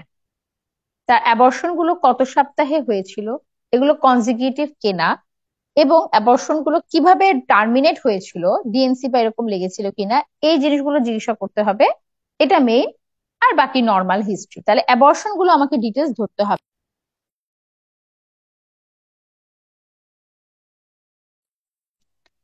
According to the statement of the patient, she is married for 5 years. Since then, couple are living together without, but they have no living issues. তাদের কোনো বাচ্চা নেই। Patient gave history of 3 consecutive pregnancy loss at 8 weeks, 10 weeks, and 9 weeks pregnancy respectively. Pregnancy was confirmed by ultrasound. এগুলো আসলে pregnancy ছিল, confirm by ultrasound. এই কথাটা আপনি লাগাই দিবেন, পেশেন্ট না বললেও লাগাই দিবেন, না হলে কিন্তু মনে হবে যে বা কেমিক্যাল প্রেগনেন্সি ছিল নাকি শুধু প্রেগনেন্সি টেস্ট পজিটিভ ছিল, আলট্রাসোনোগ্রামে কি এসেছিল, অনেক কিছু কথা থেকে যায়। এক লাইনে বলে দিবেন 8 সপ্তাহ, 10 সপ্তাহ, 9 সপ্তাহ প্রেগনেন্সি লস হয়েছিল এবং আলট্রাসাউন্ড দিয়ে কনফার্ম করা হয়েছিল। Abortion process started with per vagina bleeding followed by pain and expulsion. প্রথমে ব্লিডিং শুরু হয়েছে, তারপর পেইন এবং এক্সপালশন হয়ে গেছে। No D and C require. D and C required ছিল কি ছিল না, রিকোয়ার্ড থাকলে বলবেন ডিএনসি করা হয়েছিল। আচ্ছা, এটা হলো তার প্রেগনেন্সি গুলো। এবং patient gave no history of trauma or fever. তার কোনোটাতে কোনো ফিভার ছিল না বা হচ্ছে কোনো ট্রমার হিস্ট্রিও না, ট্রমা থেকেও তার নষ্ট হয়নি, স্পন্টেনিয়াসলি তার নষ্ট হয়েছে। এখন এবার আসি, with this complain she admitted in this hospital for further management. তাহলে আপনাকে অ্যাবর্শন গুলো কত সপ্তাহে হয়েছিল, অ্যাবর্শন এগুলো যে প্রেগনেন্সি কনফার্ম ছিল কিনা, ডিএনসি লেগেছিল কিনা, অন্য কোনো হিস্ট্রি ছিল কিনা, এই জিনিসটা আপনার দরকার। এখন আসি আমরা patient gave no history of, অন্যান্য কোন হিস্ট্রি তার নাই, নো হিস্ট্রি অফ কি, তার কনসিগুইনাস ম্যারেজ নাই, কোনো কনজেনিটাল অ্যানোমালাস বেবির হিস্ট্রি নাই, এটা আমাদের আনতে হবে। কনসিগুইনাস ম্যারেজ, ক্রোমোজোমাল কোনো অ্যাবনর্মালিটি আছে কিনা, এবং কনজেনিটাল অ্যানোমালাস বেবির কোনো হিস্ট্রি নাই। Regarding menstrual history, she attained her menarche at the age of 12 years and was a regularly menstruating woman with average flow and duration. Her last menstrual period was 15 days back. She is normotensive, non-diabetic, no history of thyroid disorder. কোনো thyroid disorder নাই. Her blood group A positive and her husband blood group is also A positive অথবা B positive, এরকম কিছু আনতে পারে। No history of APAS or ACLE. Patient give no history of any vaginal discharge, no history of any intake of any teratogenic drug. She is non-smoker, non-alcoholic. এই জিনিসগুলো আমাদেরকে আনতে হবে। তাহলে একটা আরপিএল এর কেসে আপনি দেখেন, আপনি অ্যাবর্শন প্রসেসটাকে ডিটেল আনছেন, মেনস্ট্রুয়াল হিস্ট্রিটাকে আনছেন, তার হচ্ছে মেডিকেল হিস্ট্রিটাকে আনছেন, ব্লাড গ্রুপটাকে লিখতে হবে এবং তার যে অন্যান্য কোনো রোগ নেই সেটা আনতে হবে। আচ্ছা, এখন আসি আমরা এক্সামিনেশন। এক্সামিনেশনের ক্ষেত্রে এখানে কোনোটাই তেমন গুরুত্ব পায় না, সব নর্মাল। পার অ্যাবডোমেনেও আপনারা পাবেন নর্মাল এবং পিভি করেও আপনারা পাবেন নর্মাল। আপু অনেক সো সময় এন্টিনেটালেও মানে 2-3টা অ্যাবর্শনের হিস্ট্রি থাকতে পারে, সেখানেও হ্যাঁ, প্রসেস তখনও অফ আপনারা এটা অ্যাবর্শন। নিবেন। এখানেও আপনারা এটা নিবেন, এটা আমি বলতাম যে ধরেন আপনার একটা নর্মাল কেস বলছেন, অন্য একটা কেস, একটা হচ্ছে অ্যান্টিনেটাল কেস, পেশেন্ট ডায়াবেটিস নিয়ে বা থাইরয়েডের একটা পেশেন্ট, কিন্তু তার 3টা কনজিকিউটিভ প্রেগন্যান্সি লস আছে, তখন কিন্তু আপনাদেরকে এটা, এই যে আরপিএল যে পেশেন্টের হিস্ট্রি আছে, তখন কিন্তু আপনাদেরকে আরপিএল থেকে প্রশ্ন করবে। তখন কিন্তু এই হিস্ট্রিগুলো আপনাদেরকে বাড়তি একটু নিতে হবে, অ্যাবর্শন প্রসেস গুলো একটু ডিটেলস নিতে হবে, বা কোনো কারণ ধরা পড়েছে কিনা, বা সেটার কারণে এই প্রেগনেন্সিতে আপনাকে কোনো ওষুধ অ্যাড করা হয়েছে, হ্যাঁ, এগুলো কিন্তু আপনাদের তখন নিতে হবে। এটা আমি বলে দিতাম যে যে কোনো কেসে আপনারা যদি দেখেন যে পেশেন্টের আগে অ্যাবর্শন ছিল এবং আরপিএল, তার 3টা কনজিকিউটিভ প্রেগনেন্সি লস ছিল, অবশ্যই এই বাড়তি হিস্ট্রিটুকু নিতে হবে।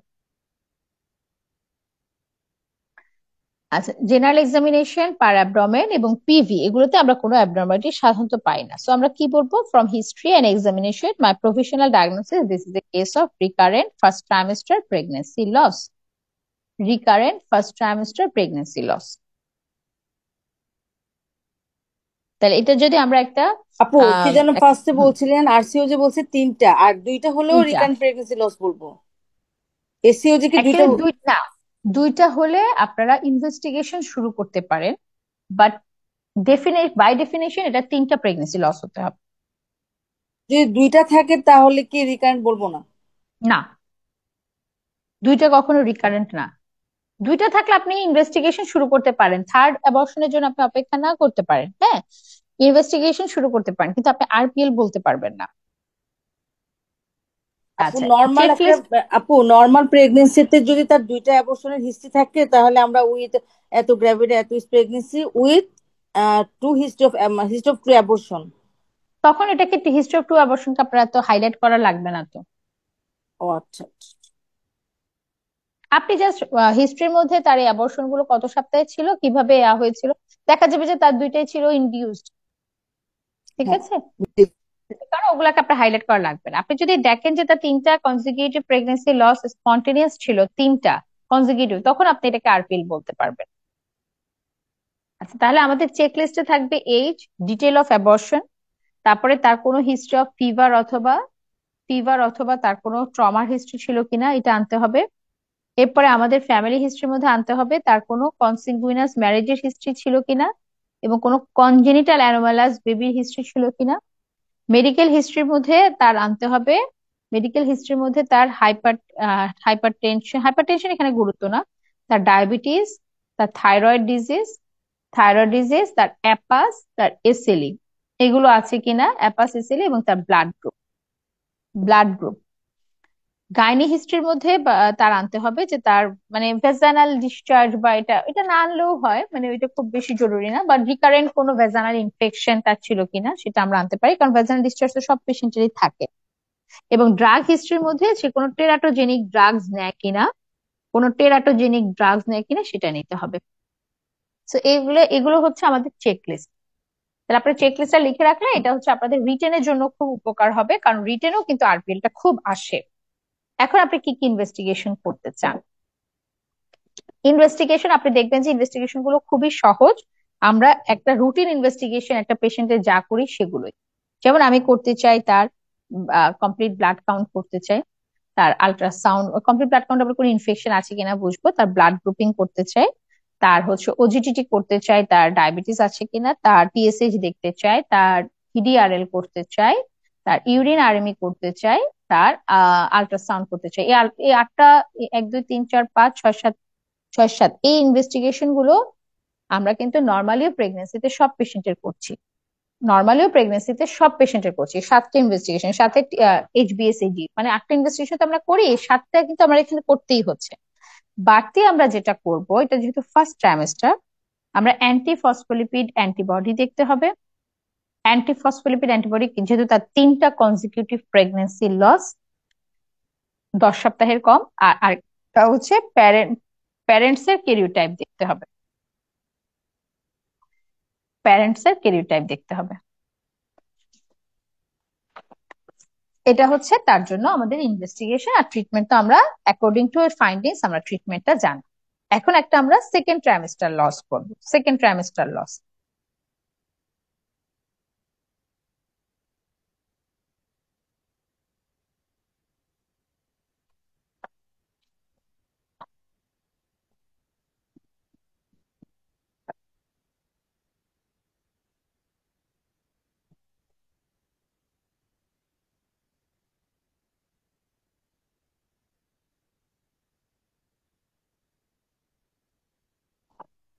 আচ্ছা মিসেস রেবেকা, ওই একই পেশেন্ট, 30 years old, প্যারা, 0+3 abortion, housewife of middle socioeconomic condition, hailing from Narayanganj, got admitted in this hospital with the chief complaints of history of 3 consecutive pregnancy loss and admitted for further evaluation.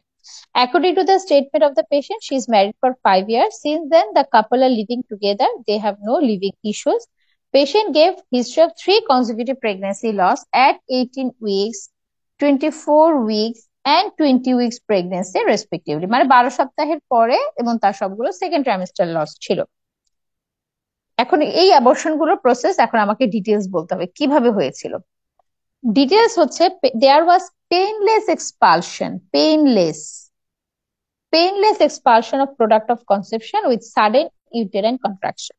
Painless expulsion হয়েছে, কোনো pain ছিল না, and no DNC was required, কোনো ডিএনসিও তাদের লাগেনি। Patient gave no history of trauma or fever, trauma অথবা ফিভারও দেয়নি।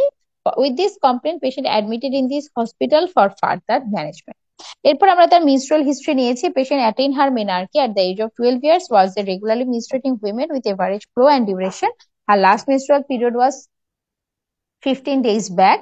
তার সে নর্মোটেনসিভ, নন ডায়াবেটিক, তার কোনো থাইরয়েড ডিজিজ নাই, ব্লাড গ্রুপ তার A পজিটিভ, তার কোনো সার্ভাইকাল সার্জারিরও হিস্ট্রি নাই, she is non smoker, non alcoholic.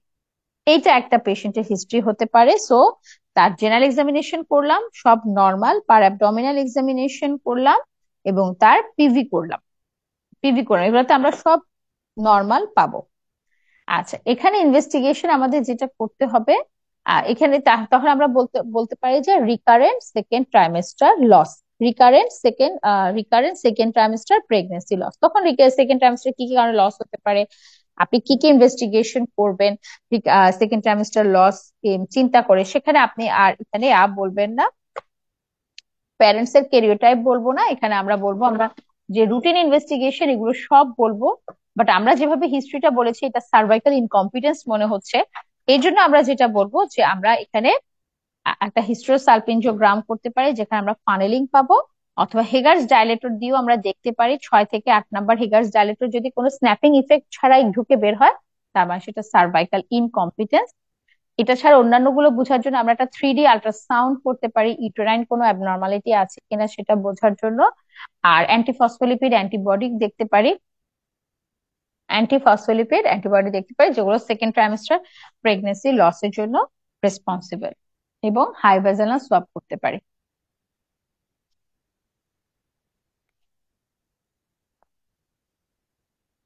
এগুলো হচ্ছে সেকেন্ড ট্রাইমেস্টার। কিন্তু এটা যেহেতু আপনার একটা আর মানে সার্ভাইকাল ইনকম্পিটেন্সের প্রশ্ন, তখন কিন্তু দেখা যাবে যে আপনাকে বাকিগুলো সব সার্ভাইকাল ইনকম্পিটেন্স রিলেটেড কোশ্চেন গুলো আপনাকে করছে। সো এরকম একটা সেকেন্ড ট্রাইমেস্টার লস আমরা কমই পাই।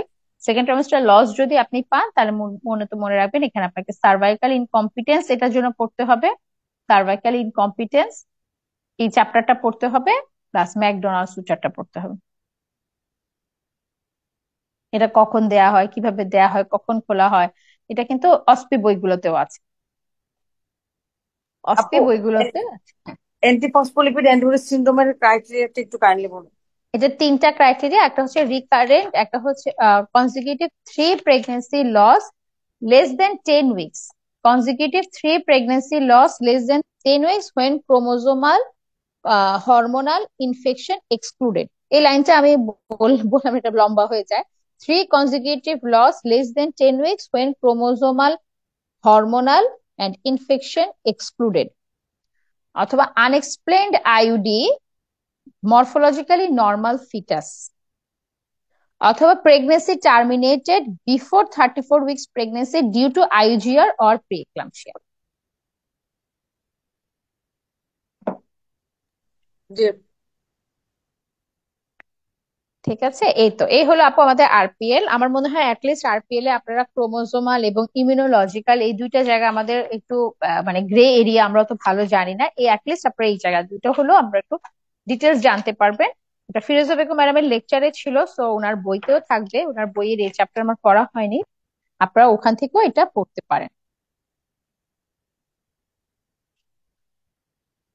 জি, কোনো প্রশ্ন আছে কিনা আপনাদের বলেন। আপনাদের আর একটা ক্লাস বাকি আছে, সে ক্লাসের ডেটটা আমি দিয়ে দিব এই সপ্তাহের মধ্যে, ইনশাল্লাহ আমি নিয়ে নিব। হ্যাঁ, আপনারা আগের কেসগুলো, আমি জানি না আগের কেসগুলো আপনারা পড়ছেন কিনা, এবং সেগুলো আপনারা হচ্ছে ক্লাসে যেহেতু খুব কম মানুষ জয়েন করেন, আদৌ আপনাদের কেসগুলো থেকে কোনো কোশ্চেন আছে কিনা আমি বুঝতে পারছি না। আমি লাস্ট ক্লাসে আপনাদের একটু কোশ্চেন শুনবো। আমি তো আপনাদের সবার সাথে একটু কথা বলতে চাই, কিন্তু লাইভ ক্লাসে না থাকলে তো আসলে ওভাবে করে কথা বলা হয় না। হ্যাঁ, বা আপনারা আমাকে মেনশন করেও গ্রুপে কোনো কোশ্চেন থাকলে আপনারা বলতে পারেন। হ্যাঁ, আজকের দুইটা টপিক থেকে আপনাদের কোনো প্রশ্ন আছে কিনা জানান।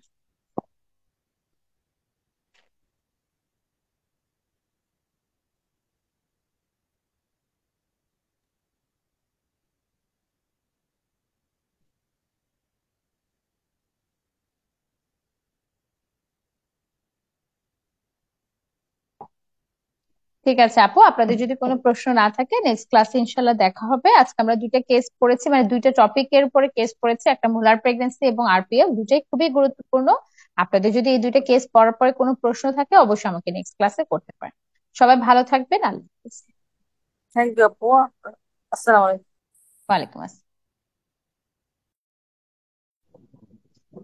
Thank you, ma'am.